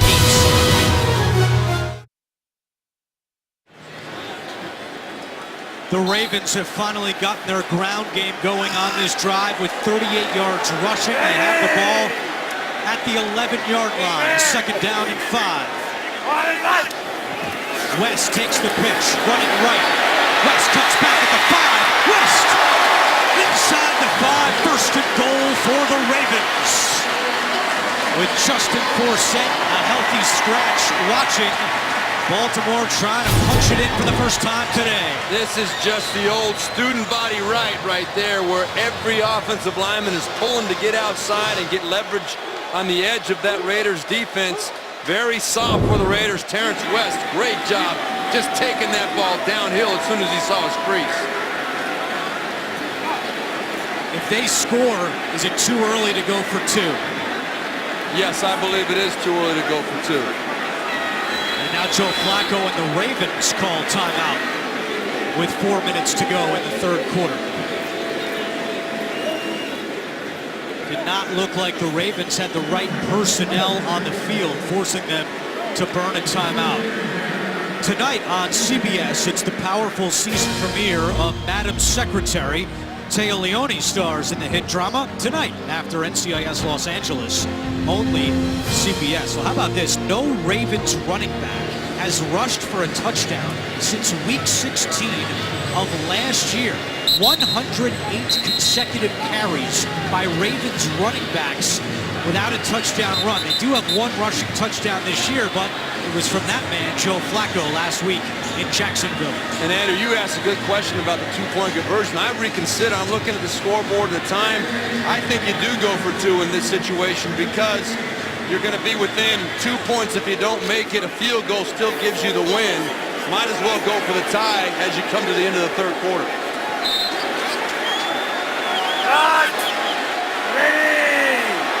On first and goal, West up the middle. And the Raiders defense pushes him back. Well, that's the acid test.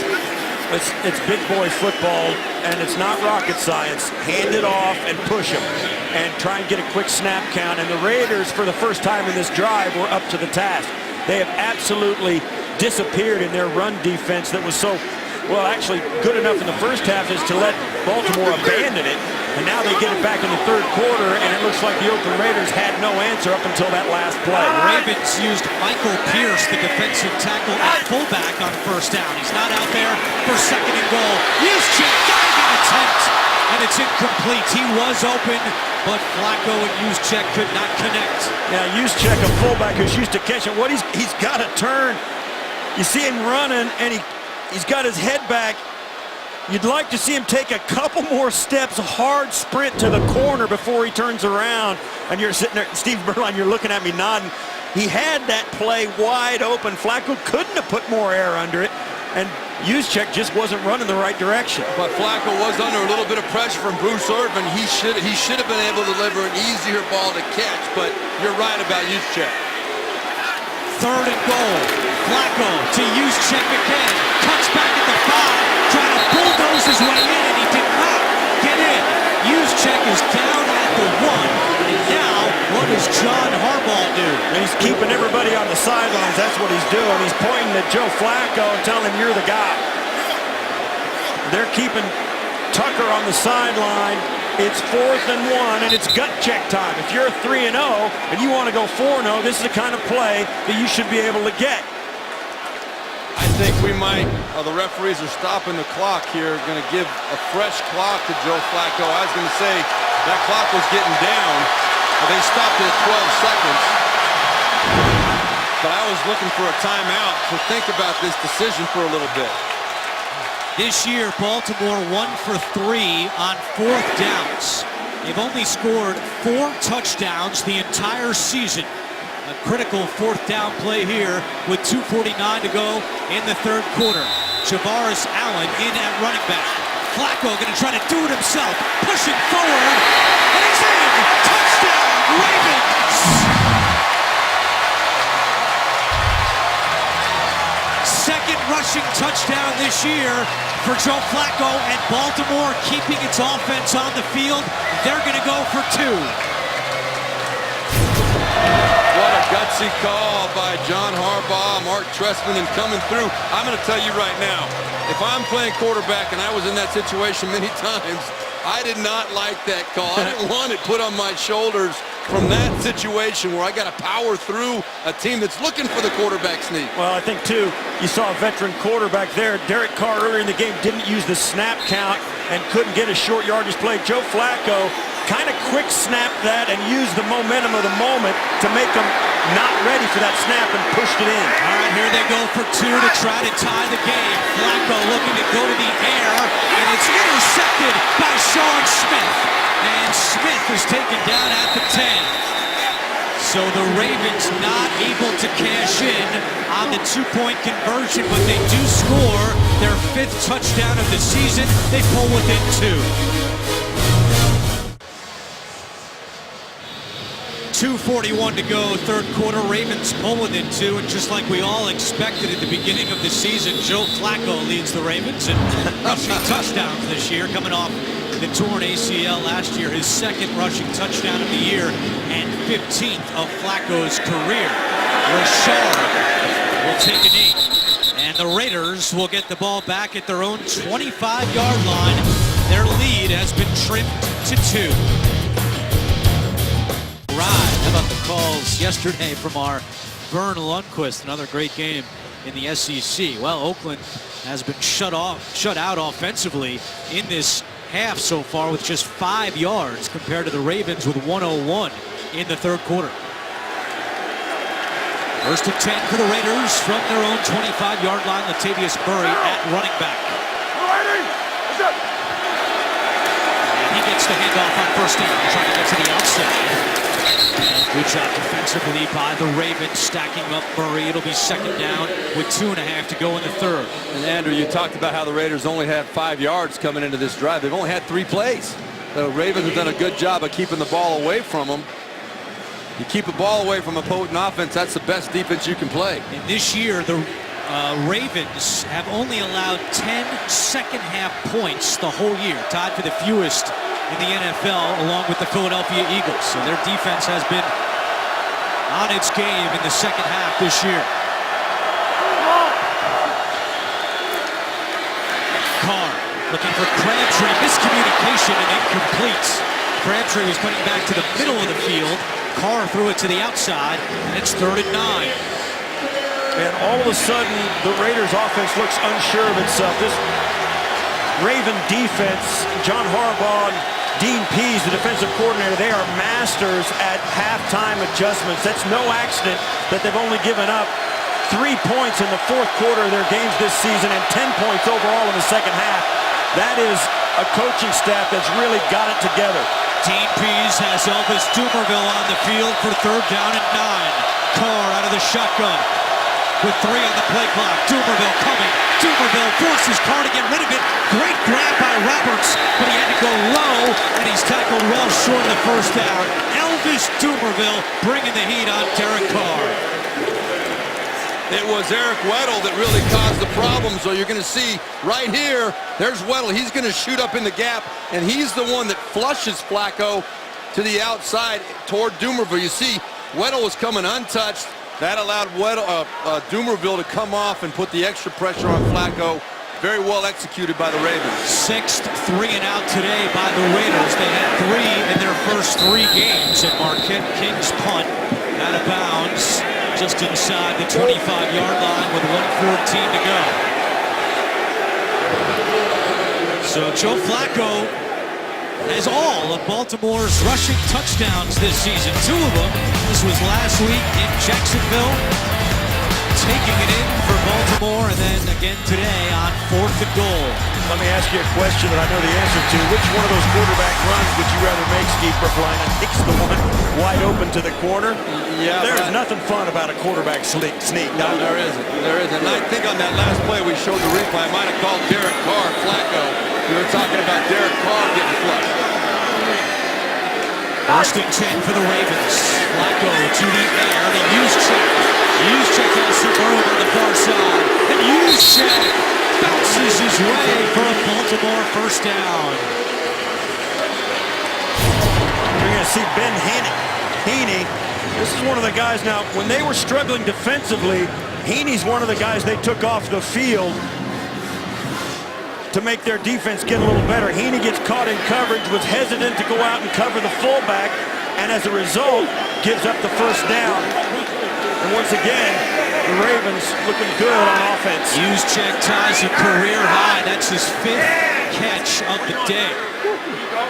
Final 30 seconds of the 3rd quarter. West across the 35. To the 37-yard line. Stacy McGee makes the tackle in what could be the final play of the quarter. That is, again, that's from the shotgun, that same student body right kind of toss play that the Ravens have been having success this whole second half with. It's an attitude play, and they are winning the battle right now. That is the end of the 3rd quarter. We've got a tight one in Baltimore. The Raiders lead by 2. You're watching the NFL on CBS.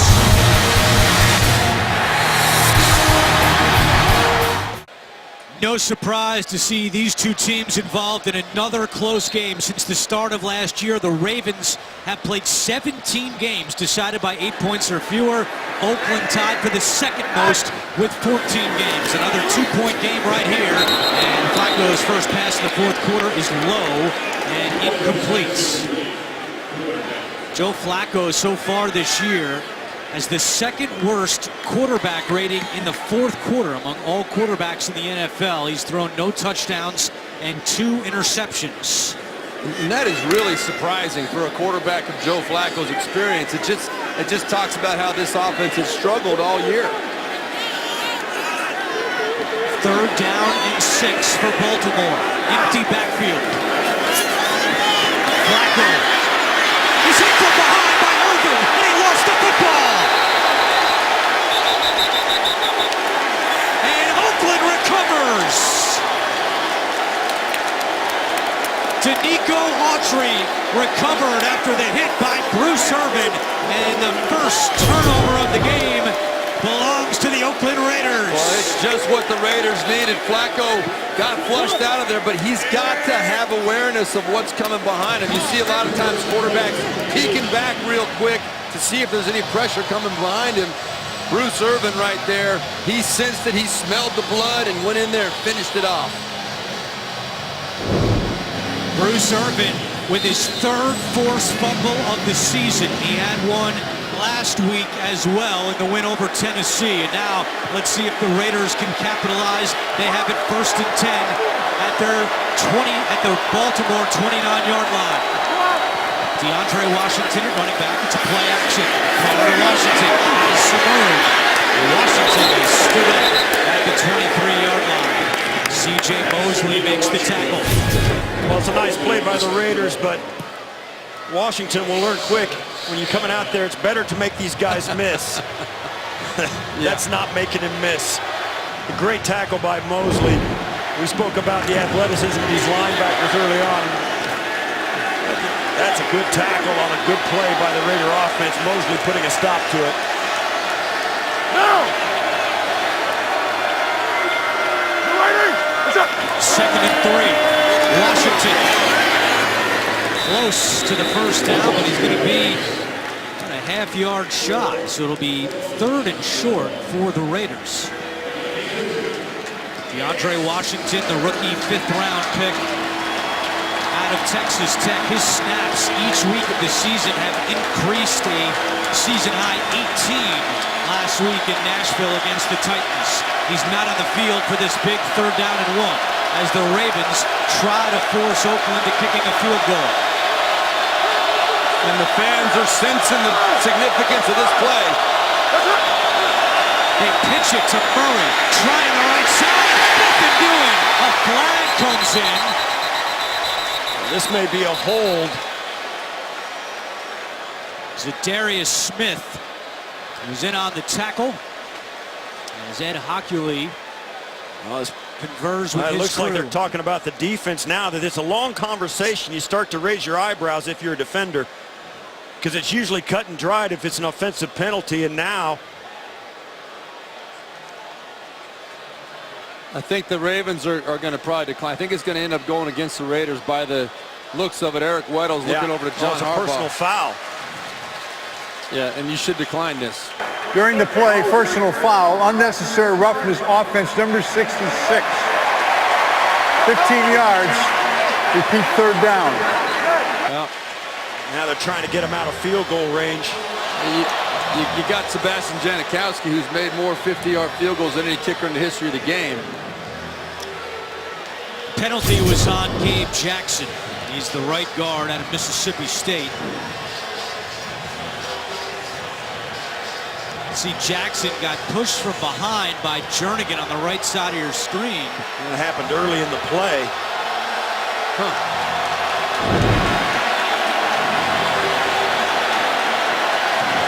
And now they're starting to talk back and forth now between plays.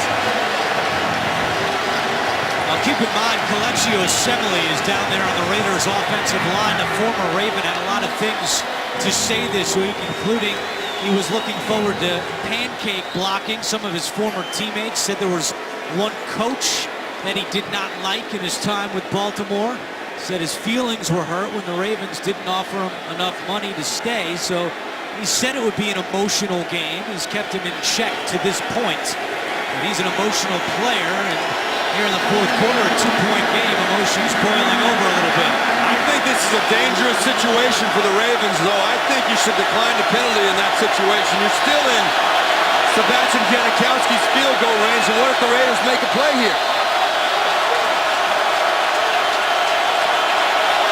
3rd and 16.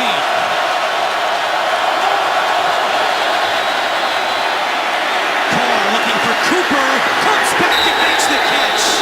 And exactly as Steve Berline said, if they, depending on the spot, give them a 1st down, that will be a killer decision by John Harbaugh. And it is all dependent on the spot. Even from that long distance, it came down just at the stick.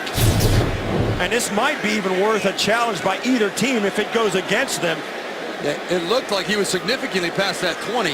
That ball should be at the 18 and a half yard line. And if I'm Jack Del Rio, when you don't get this first down, I'm throwing the challenge flag right away. But I don't know why you wouldn't keep him in 4th and 8, make him kick the field goal instead of giving him a chance.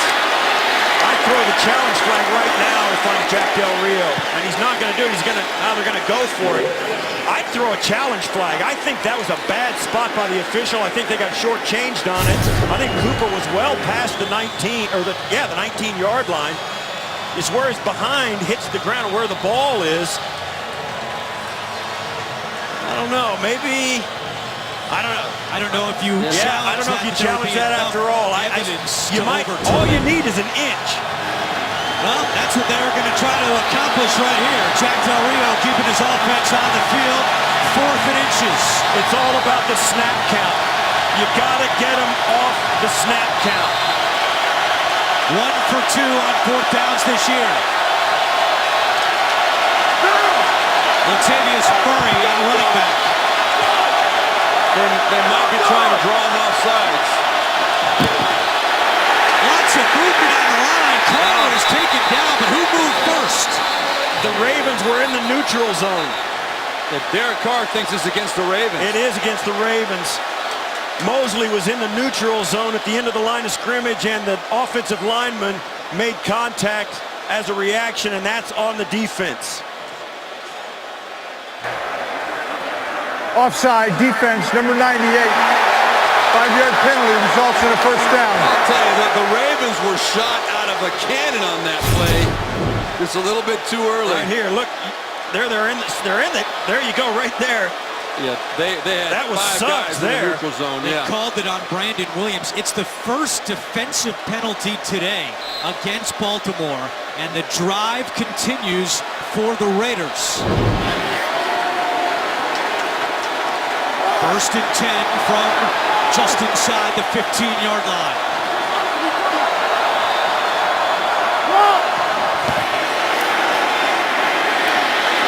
Carr to Murray, and Suggs comes up to immediately make the tackle. Terrell Suggs has 3 sacks this year, all 3 in the 4th quarter. He's had his legs late in games, and the Ravens need their defense to try to force Oakland to a field goal here. Well, the Raiders, as we stated earlier, very, very good inside the red zone. 9 of 10 now on the season, coming away with touchdowns.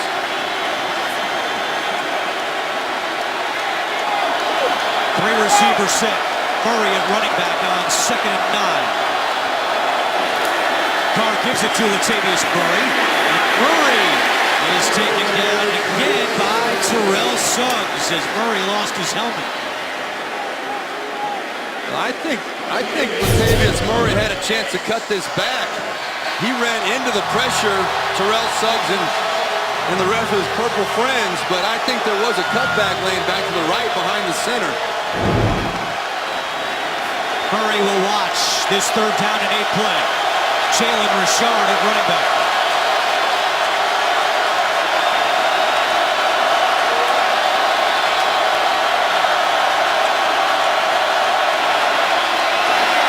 Carr over the middle.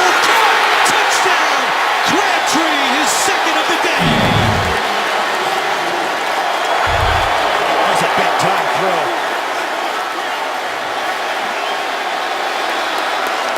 The decision by John Harbaugh to accept that penalty comes back to haunt the Baltimore Ravens.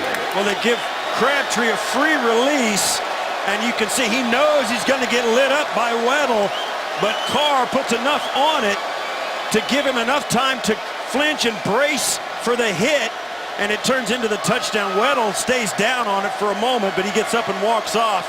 He's being attended to on the sidelines. You knew it was going to happen. That's the way those plays are designed.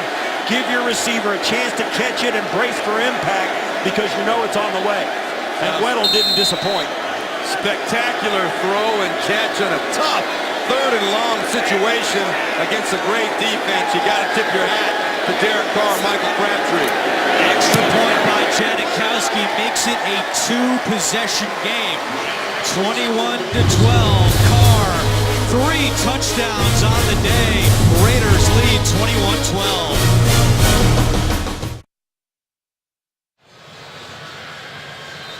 Raiders offense continues to dominate in the red zone. 11 trips this year, 10 touchdowns, and they're 3 for 3 today. Hester, and it will be a touchback. 11-11 to go in the fourth quarter. Ravens and Joe Flacco trail by 9. 21-12, Raiders lead the Ravens. And on the touchdown, Eric Weddle got banged up, and we'll have an injury update on Weddle coming up. But right now, 1st and 10 from the 25 for Baltimore. Terrence West has had a good day rushing, and he gets a couple as we go down to Chris Fisher. Thanks, Andrew. I was in the end zone when Eric Weddle made the hit. It was very loud. Over on the bench, team physicians just reviewed with him. They have now taken him into the locker room. After looking over the video on the injury review system, they are going to check him for a concussion. All right, so Weddle has left the field into the Baltimore locker room. 2nd down and 8. Flacco on the sideline to Wallace. It'll be 3rd and short. A couple of interesting decisions in this game by John Harbaugh. We highlighted the accepted penalty, which led to an Oakland touchdown. Also, the decision late 3rd quarter to go for 2. If they had kicked the extra point there, we'd still have a 1-possession game. Now it's a 9-point game. I still agree with going for 2 in that situation, even though it didn't work out. His defense is the best defense in the NFL in the second half, and they were still close. You're going to have to get a defensive stop anyway. 3rd and 2, and the pass is complete to Dennis Pitta for a 1st down.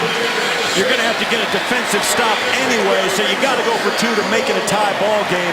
I understand now, in retrospect, you could have got 1 point to keep it at a 1-possession game, but it was the right call at the time. You had to depend on your defense to get a stop. And I think most NFL head coaches, it's a decision, it's a discussion you have to have, but most, I think, at that point would go for 2. That was just Baltimore's third down conversion of the day.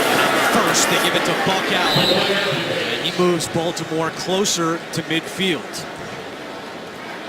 This is a Raiders defense that had only allowed 3 points in the 4th quarter this year. They give up the touchdown to Carr and Crabtree, and now they need their offense to provide a spark down by 9. Ben Norton Jr., the defensive coordinator on the Raiders sideline. Flacco with pressure coming, gets away from Urban, taking a deep shot down the field, and it is incomplete. He was looking for Mike Wallace, and Sean Smith was stride for stride with the wide receiver. And a flag now back down by the line of scrimmage. Offense number 66. 10-yard penalty, repeat 2nd down. And that's on Ryan Jensen, the left guard. He's been struggling all day. Ryan Jensen. Yeah, you get the feeling every so often this offensive line for Baltimore is just holding on by the skin of their teeth. And you see there, Urban coming off the outside, gets a swipe at Flacco, but on the inside, you see Jensen just won't let him go. That was Justin Ellis that was tied up with Jensen, the left side of this Baltimore offensive line. There was questions coming in. Ronnie Stanley, the rookie left tackle, and number 6 overall pick, not playing today because of a foot injury. And Alex Lewis, the rookie who had started the first 3 games at left guard, we haven't seen him today. It's been Jensen, the 4th Raven holding penalty of the day. Again, pressure, and there it is, the first sack of the season for Khalil Mack. He has had a heck of a game today. It's the first one that's going to show up in the big stats they keep for defensive linemen. He's just been an absolute monster all day today. There's nobody on the Ravens front line that's been able to block him. He's done it with speed. He's done it with power. He's done it with spins. Pretty impressive day. Jack Del Rio consistently has said the last 3 weeks, we're not worried about Mack's sack total. They will come. He's still impacting the game. He gets his first there. Now 3rd and 23. Flacco again with pressure. Completes it to Aiken. And Aiken is taken down by Hayden and Joseph. Well short of a 1st down, and Baltimore will bring out the punt team. You talk to guys like Khalil Mack about how they're perceived. It's a little frustrating for him. You know, the guy could make 5 tackles behind the line of scrimmage, but nobody really cares in the run game. If he gets 1 sack, it's a great day. It's a the numbers are a little skewed and the perceptions doesn't really tell you how much they affect the game. Cooks punt out of bounds. 8:08 to go in the fourth quarter. The Raiders getting the ball back. And they spot that ball going out of bounds at the 28-yard line. Raiders on top.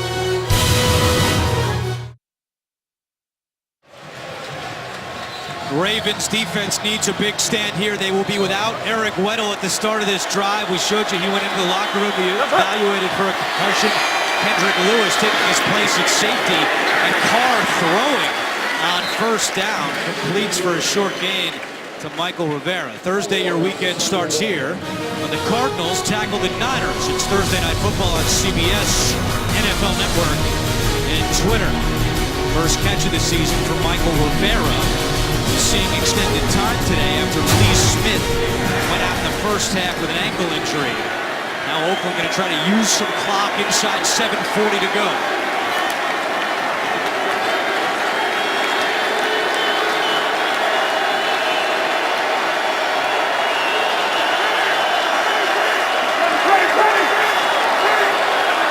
Doesn't see the play clock. And that's a terrible job by Derek Carr. He's got to be more aware than that. Defense, 5-yard penalty. It's second down. There's no excuse for that. You run a 1-yard play, and you had plenty of time to snap the football. Second down at 14. That was a lack of awareness that can't happen. See the quarterback comparison. 44 pass attempts today for Joe Flacco. He's been sacked twice. That's amazing. Derek Carr only 133 pass yards for 3 touchdowns. Penalty makes it second and 14.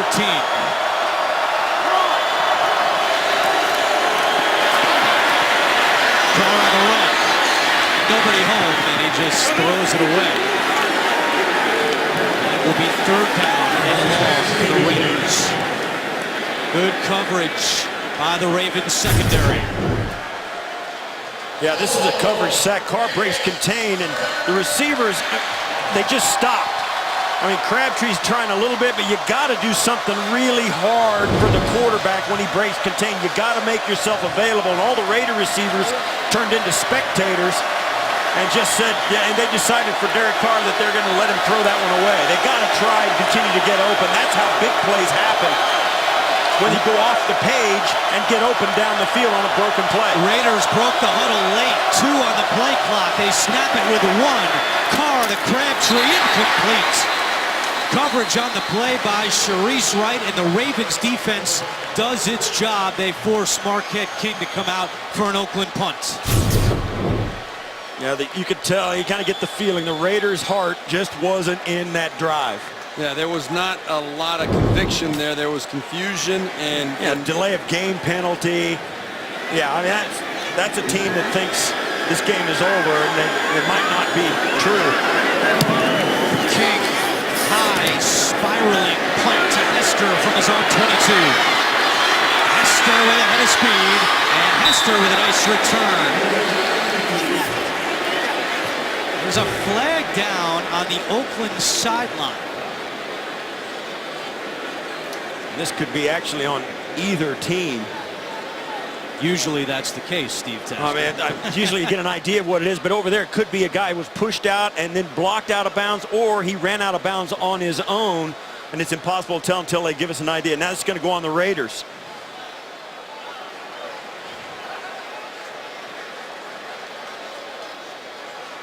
Yeah, somebody ran out of bounds without being blocked. A member of the kicking team, number 18, went out of bounds on his own. That's a 5-yard penalty. It will be enforced from the dead ball spot. Baltimore keeps the ball, first down. Penalties on Andre Holmes. Ravens back on offense with 6:38 to go.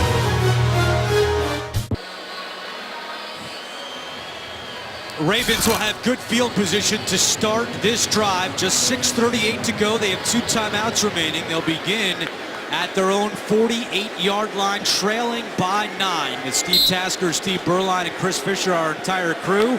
I'm Andrew Catalon. Our crew today includes a homecoming for our card cameraman, Mike Serio, and to Archbishop Curley here in Baltimore. See if the Ravens can score some points quickly.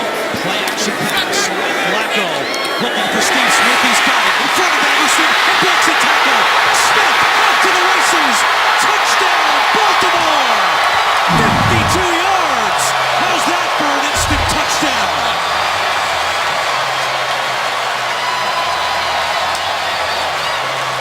First touchdown this season for Steve Smith Sr., the 77th of his career. Well, we were talking about how upset he looked on the sideline prior to this series getting the ball. He looked like a guy that wanted to make a difference. That's one way to do it right there. Yeah, he's unbelievable. He is unbelievable. Just unbelievable. You talk about the injury he had a year ago, and to come back and make a play of that type is just absolutely unbelievable. Here's Tucker for the extra point to make it a 2-point game. And it's good. 6:27 to go. Ravens still have 2 timeouts remaining. Baltimore needed quick points. They get it with the speedy Steve Smith Sr. for 6.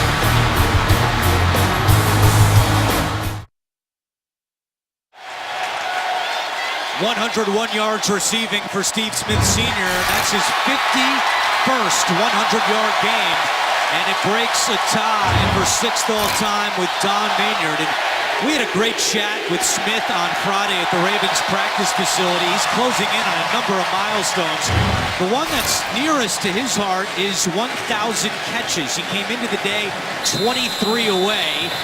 He's got 6 catches today. He said that one means the most because he would be just the 14th player with 1,000 career catches. And he said when he was drafted, no one thought he was going to be a good receiver. He was drafted as a return man. If you look at the list of the 13 others, it's all first-round picks. Steve Smith Sr. is very proud to be closing in on that accomplishment. And I'll tell you something else that he's proud of, and a lot of people don't know this story.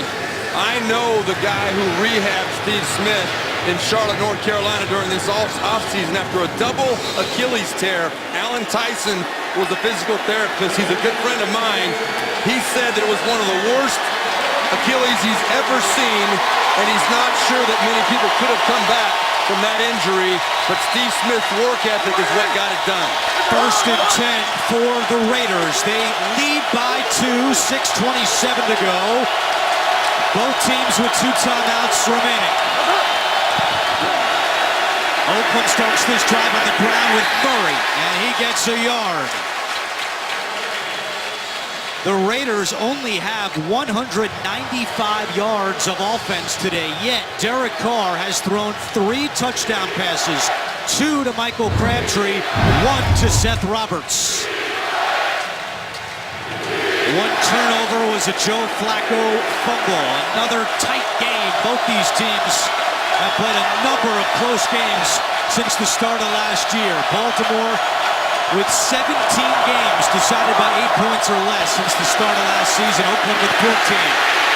Carr with a penalty flag down. This is going to be a hold against the Raiders.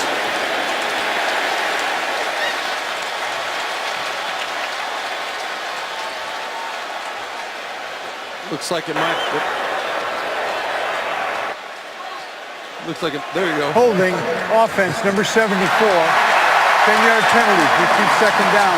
The right tackle, Vidal Alexander, with a tough go in his first NFL start, starting in place of the injured Menelik Watson.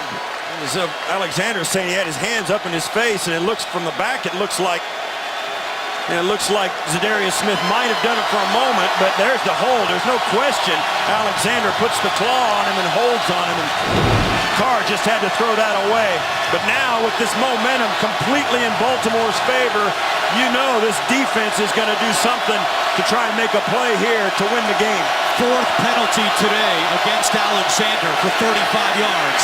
On the delayed handoff, a fumble, and the Ravens recover. The rookie Tavon Young falls on the fumble. First turnover today by the Raiders.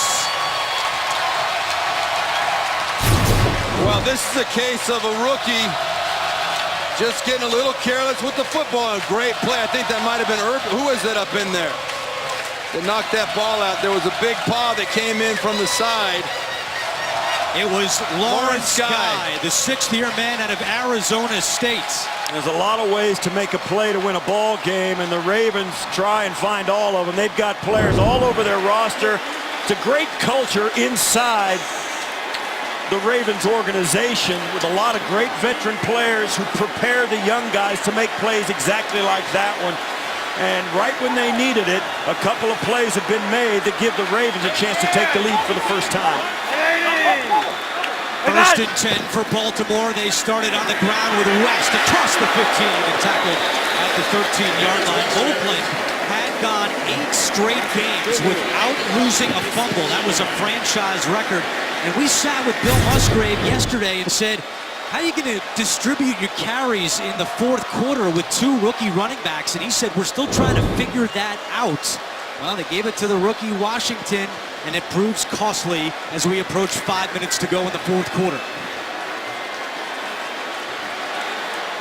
Remember, a field goal would give Baltimore the lead. They're well within Justin Tucker range, but they're trying to think touchdown on 2nd and 5.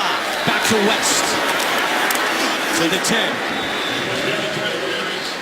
Terrence West starting today for the first time since the final game of the 2014 season, as Baltimore has made Justin Forsett a healthy scratch today. They were trying to jumpstart their run game, and they have 108 yards rushing under offensive coordinator Mark Trestman. Flacco to the air. Juszczyk at the 10. Cuts it to the 5. And he's got up Baltimore. First down. It's 1st and goal.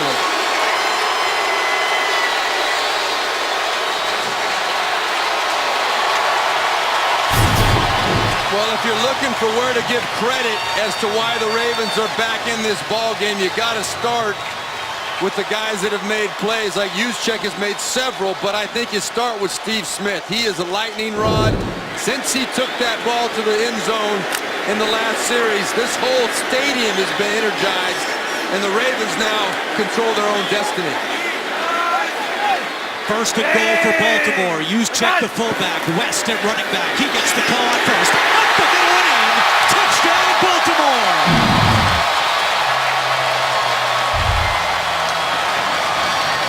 The fumble by Washington is costly, and now Baltimore will keep its offense on the field and go for 2. Now the question is, will the Raiders letting him score here? You think? I don't know. I don't think so. They got it. No, I don't think so at all. I don't think they were letting him score. Wanting to get the ball back with over 3 minutes, knowing a field goal will win the ball game for him. You got to question whether that was in the mind of Jack Del Rio. That was a pretty easy run for a score there in a goal line situation. Well, they've had a lot of runs defensively, have the Raiders, that made it look really easy for the Baltimore Ravens here in the second half. As good as the Raider offense looked in the first half, it has been a complete flip in the second half. Credit the Ravens coaching staff and their best players for coming through. Going for 2. Flacco over the middle. Wallace has it for the 2-point conversion. And a flag has come in. 2 flags late. Now, I think they're going to call him for a spike at the play. It's a dead ball foul. Taunting. And another one.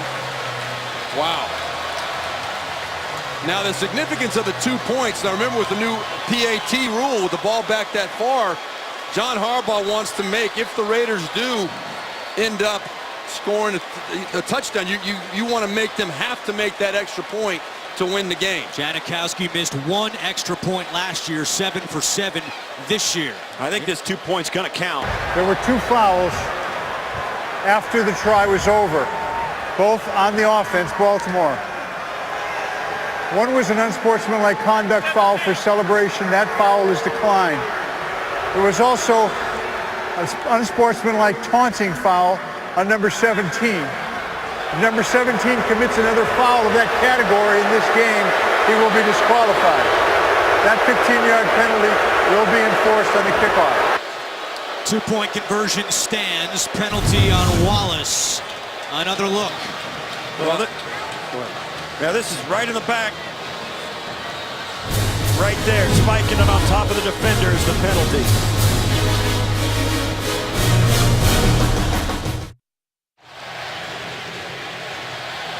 Baltimore had scored 4 touchdowns in its first 3 games combined. They've scored twice in the last 2 minutes and 51 seconds to take the lead over the Raiders with 3:36 to go. The fumble by Washington leading to 8 points for Baltimore. Hey guys, now that was a significant penalty, as we know. To have the ball kicked off from the 20-yard line is going to give the Raiders probably pretty good field position with enough time on the clock. Not nearly as much stress if that ball was put 15 yards further. Richard fields it from the 7. He's already got the 25, and Richard across the 30 to the 33-yard line, so the penalty does prove costly. And we go back and take another look at that penalty committed by Mike Wallace. Yeah, we'll see it again here. Beautiful play, throw and catch, but why in the world? Mike Wallace is an 8-year vet. He knows better than that. That's a rookie mistake. That's not a veteran mistake, and that costs your team ball games in a lot of situations. Derek Carr has 6 career game-winning drives. His offense has the ball at the 34-yard line, 1st and 10. They have 2 timeouts and the 2-minute warning. Washington not at running back after the fumble on the last drive. It's Murray. Carr with time over the middle, and it's caught at midfield by Crabtree. It's his 5th catch of the day. C.J. Mosley makes the tackle after the first down pickup. No rush from the Raiders here, no panic. They know they've got plenty of time. They're going through their normal kind of up-tempo program right here, but they've got plenty of time for this situation. Richard at running back now on 1st and 10. 3 minutes to go in the 4th quarter.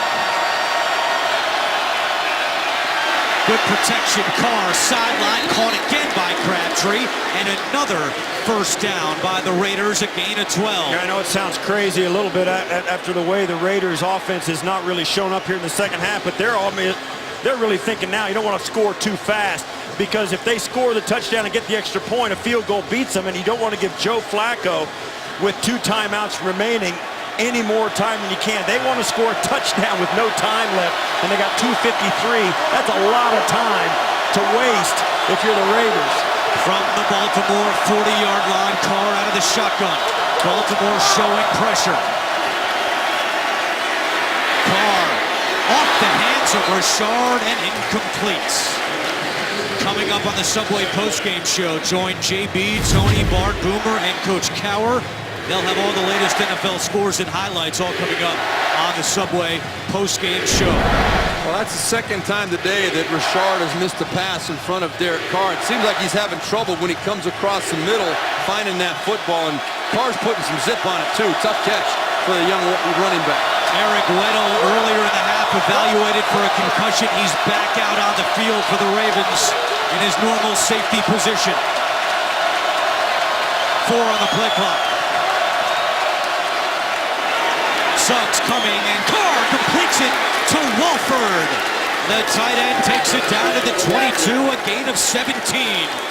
This is an absolute rocket shot from Derek Carr. Right up the seam, on the money, before the safety Weddle had a chance to get over there.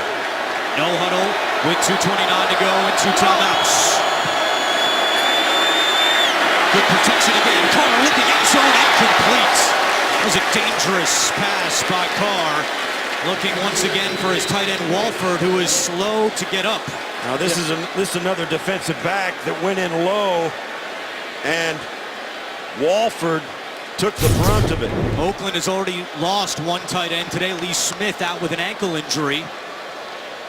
I don't like the throw by Derek Carr in that situation there at all. That you're sacrificing a teammate, which that's part of the game. I understand you got to take a shot, but it was first down into double coverage. Ladarius Webb also a little bit shaken up there. I'd be surprised if he's not. He is taken off the field right now. He's going to be in concussion protocol. In his defense, Webb tried to go what would normally be waist high on the guy, went above the knees and went below the waist but above the knees. But that's a dangerous play, and I know it's a football play. It's one that the league is trying to kind of legislate out of the game, but I don't know how you do it In the old days, Webb goes high and tries to knock that ball away, but today, in today's league, you can't do that. If they go through the helmet, it's a penalty. Yeah, if it's they a go penalty. high, it's a penalty.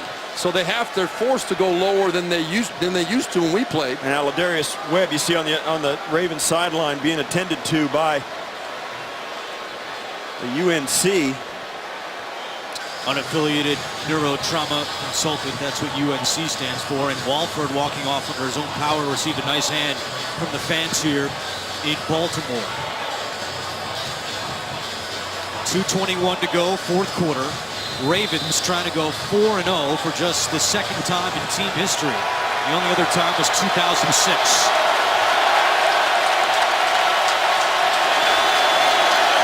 Michael Rivera comes in at tight end to replace Walford.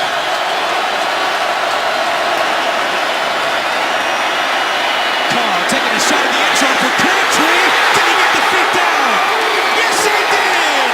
The hat trick for Crabtree, his third touchdown of the day. Oh, this crowd is stunned. First career 3-touchdown game for Michael Crabtree. This is a big-time throw and catch, getting that second.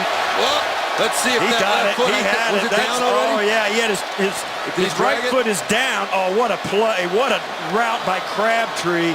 Look at the Watch, you throw. gotta come up. Is that left foot down? There Right it's foot's down, yeah, and the they're toe down. drag. That's no question. No question about it. No question. What a phenomenal drive and finish by the Raiders. Derek Carr told us last year we learned how to compete.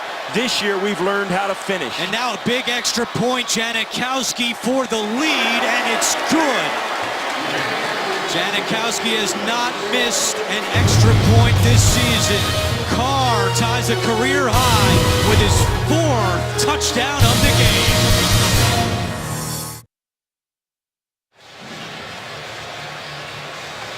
There have been 3 touchdowns in just over the last 4 minutes, and now the Raiders with a 28-27 lead on Baltimore, but Ravens getting the ball back with the 2-minute warning and 2 timeouts. All they need is a field goal, and they have one of the best kickers, if not the best kicker in the NFL, in Justin Tucker.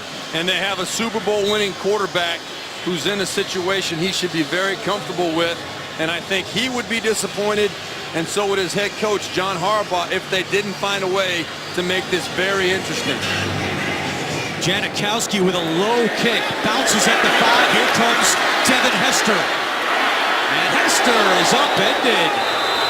That's the former Raven, Brendan Trowick, making the special teams tackle with 2:07 to go. Next Sunday, the NFL on CBS, living large with doubleheader games. Jets, Steelers, Texans tangle with the Vikings, and then later the Bengals battle the Cowboys. Check your local listings, beginning with JB, Boomer, Tony, Coach, and Bart on the NFL Today. Steve Tasker mentioned this earlier, but we saw Justin Tucker connecting in pregame warm-ups from longer than 60 yards. He's 11 for 11 on field goals this year. Terrence West with a delayed handoff. Raiders not expecting it, and West all the way up across the 35 and close to the 40. An 18-yard gain takes us to the 2-minute warning. What a ball game in Baltimore.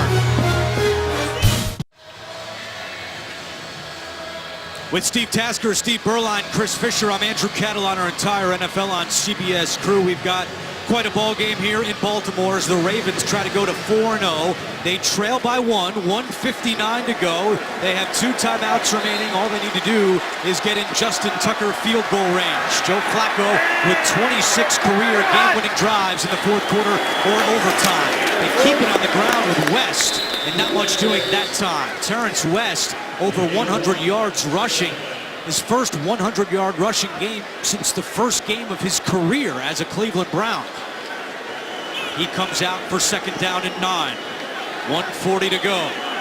Crowd is quiet here in Baltimore. Flacco over the middle, caught by Steve Smith and taken down immediately. Once again, that's the rookie Corey James, 6th-round pick out of Colorado State. And that's a really nice tackle by Corey James. And I don't think you'll see the Raiders start using any timeouts, though, to save time until Baltimore gets a first down. 4-down territory. It's 3rd and 4. 1:10 to go. From the 45. Flacco looking sideline. Great catch. Steve Smith Sr. His 8th catch of the day. And that's a Baltimore first down, but the clock continues to tick. And now Jack, they actually stopped the clock. I think they ruled Steve Smith out of bounds. I saw the referee go up high.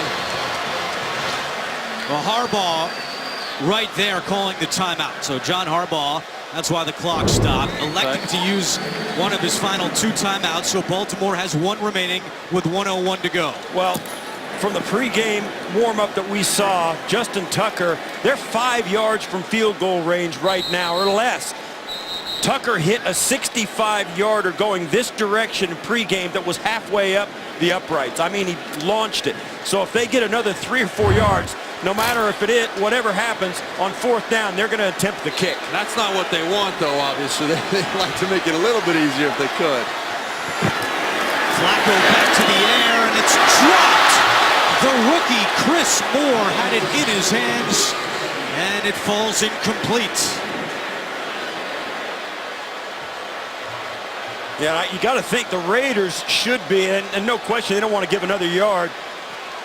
But if you look back at the pregame, the Raiders are going to be aware of this. They know this from 60. I mean, that's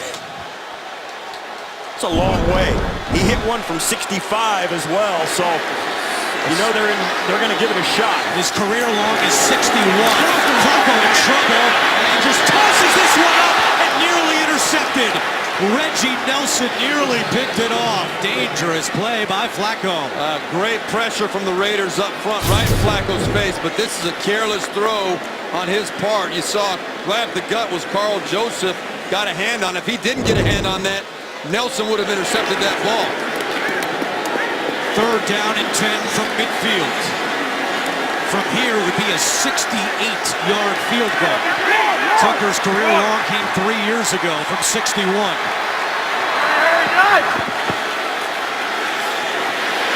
Flacco with time, low and incomplete. Pitto is open, and now what does John Harbaugh do? You can't kick it from 68 yards. No, you can't kick it from 68. You got to get a first down or the game is over. 4th and 10, yeah. And the Raiders know it. So what do you do? If you're the Raiders, there's a couple of ways you can go. One, you can send pressure, force Flacco to throw it right now short and make the tackle short of the first down, or you can drop into coverage. If I'm the Raiders, I pressure Flacco. I bring it with you. You got to get the ball out of his hands. With only 1 timeout left, Oakland can take a knee if they hold on 4th down. Pressure coming. Flacco over the middle. Juggled. Incomplete. No flags, and that will do it.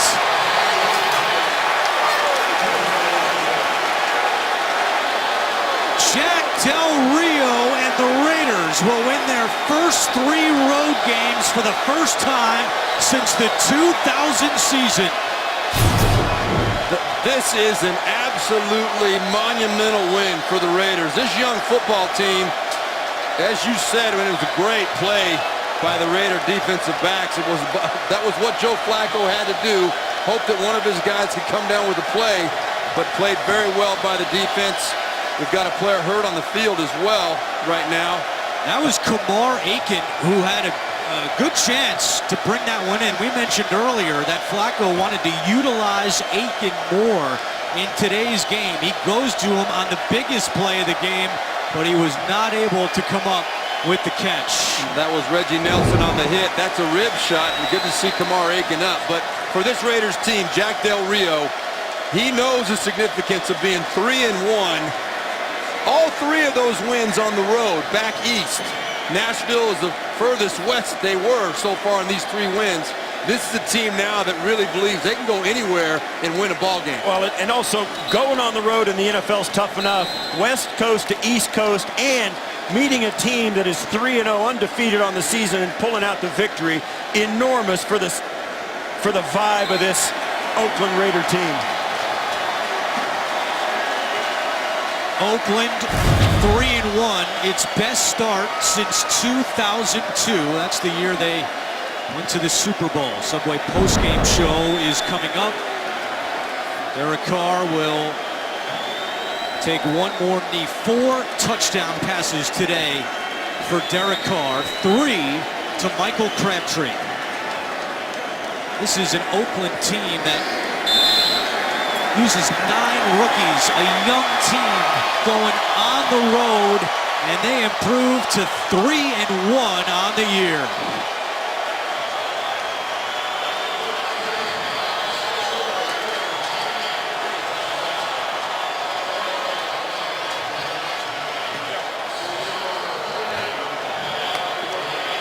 (28-27) is the final score. The Raiders hand the Ravens their first loss of the year.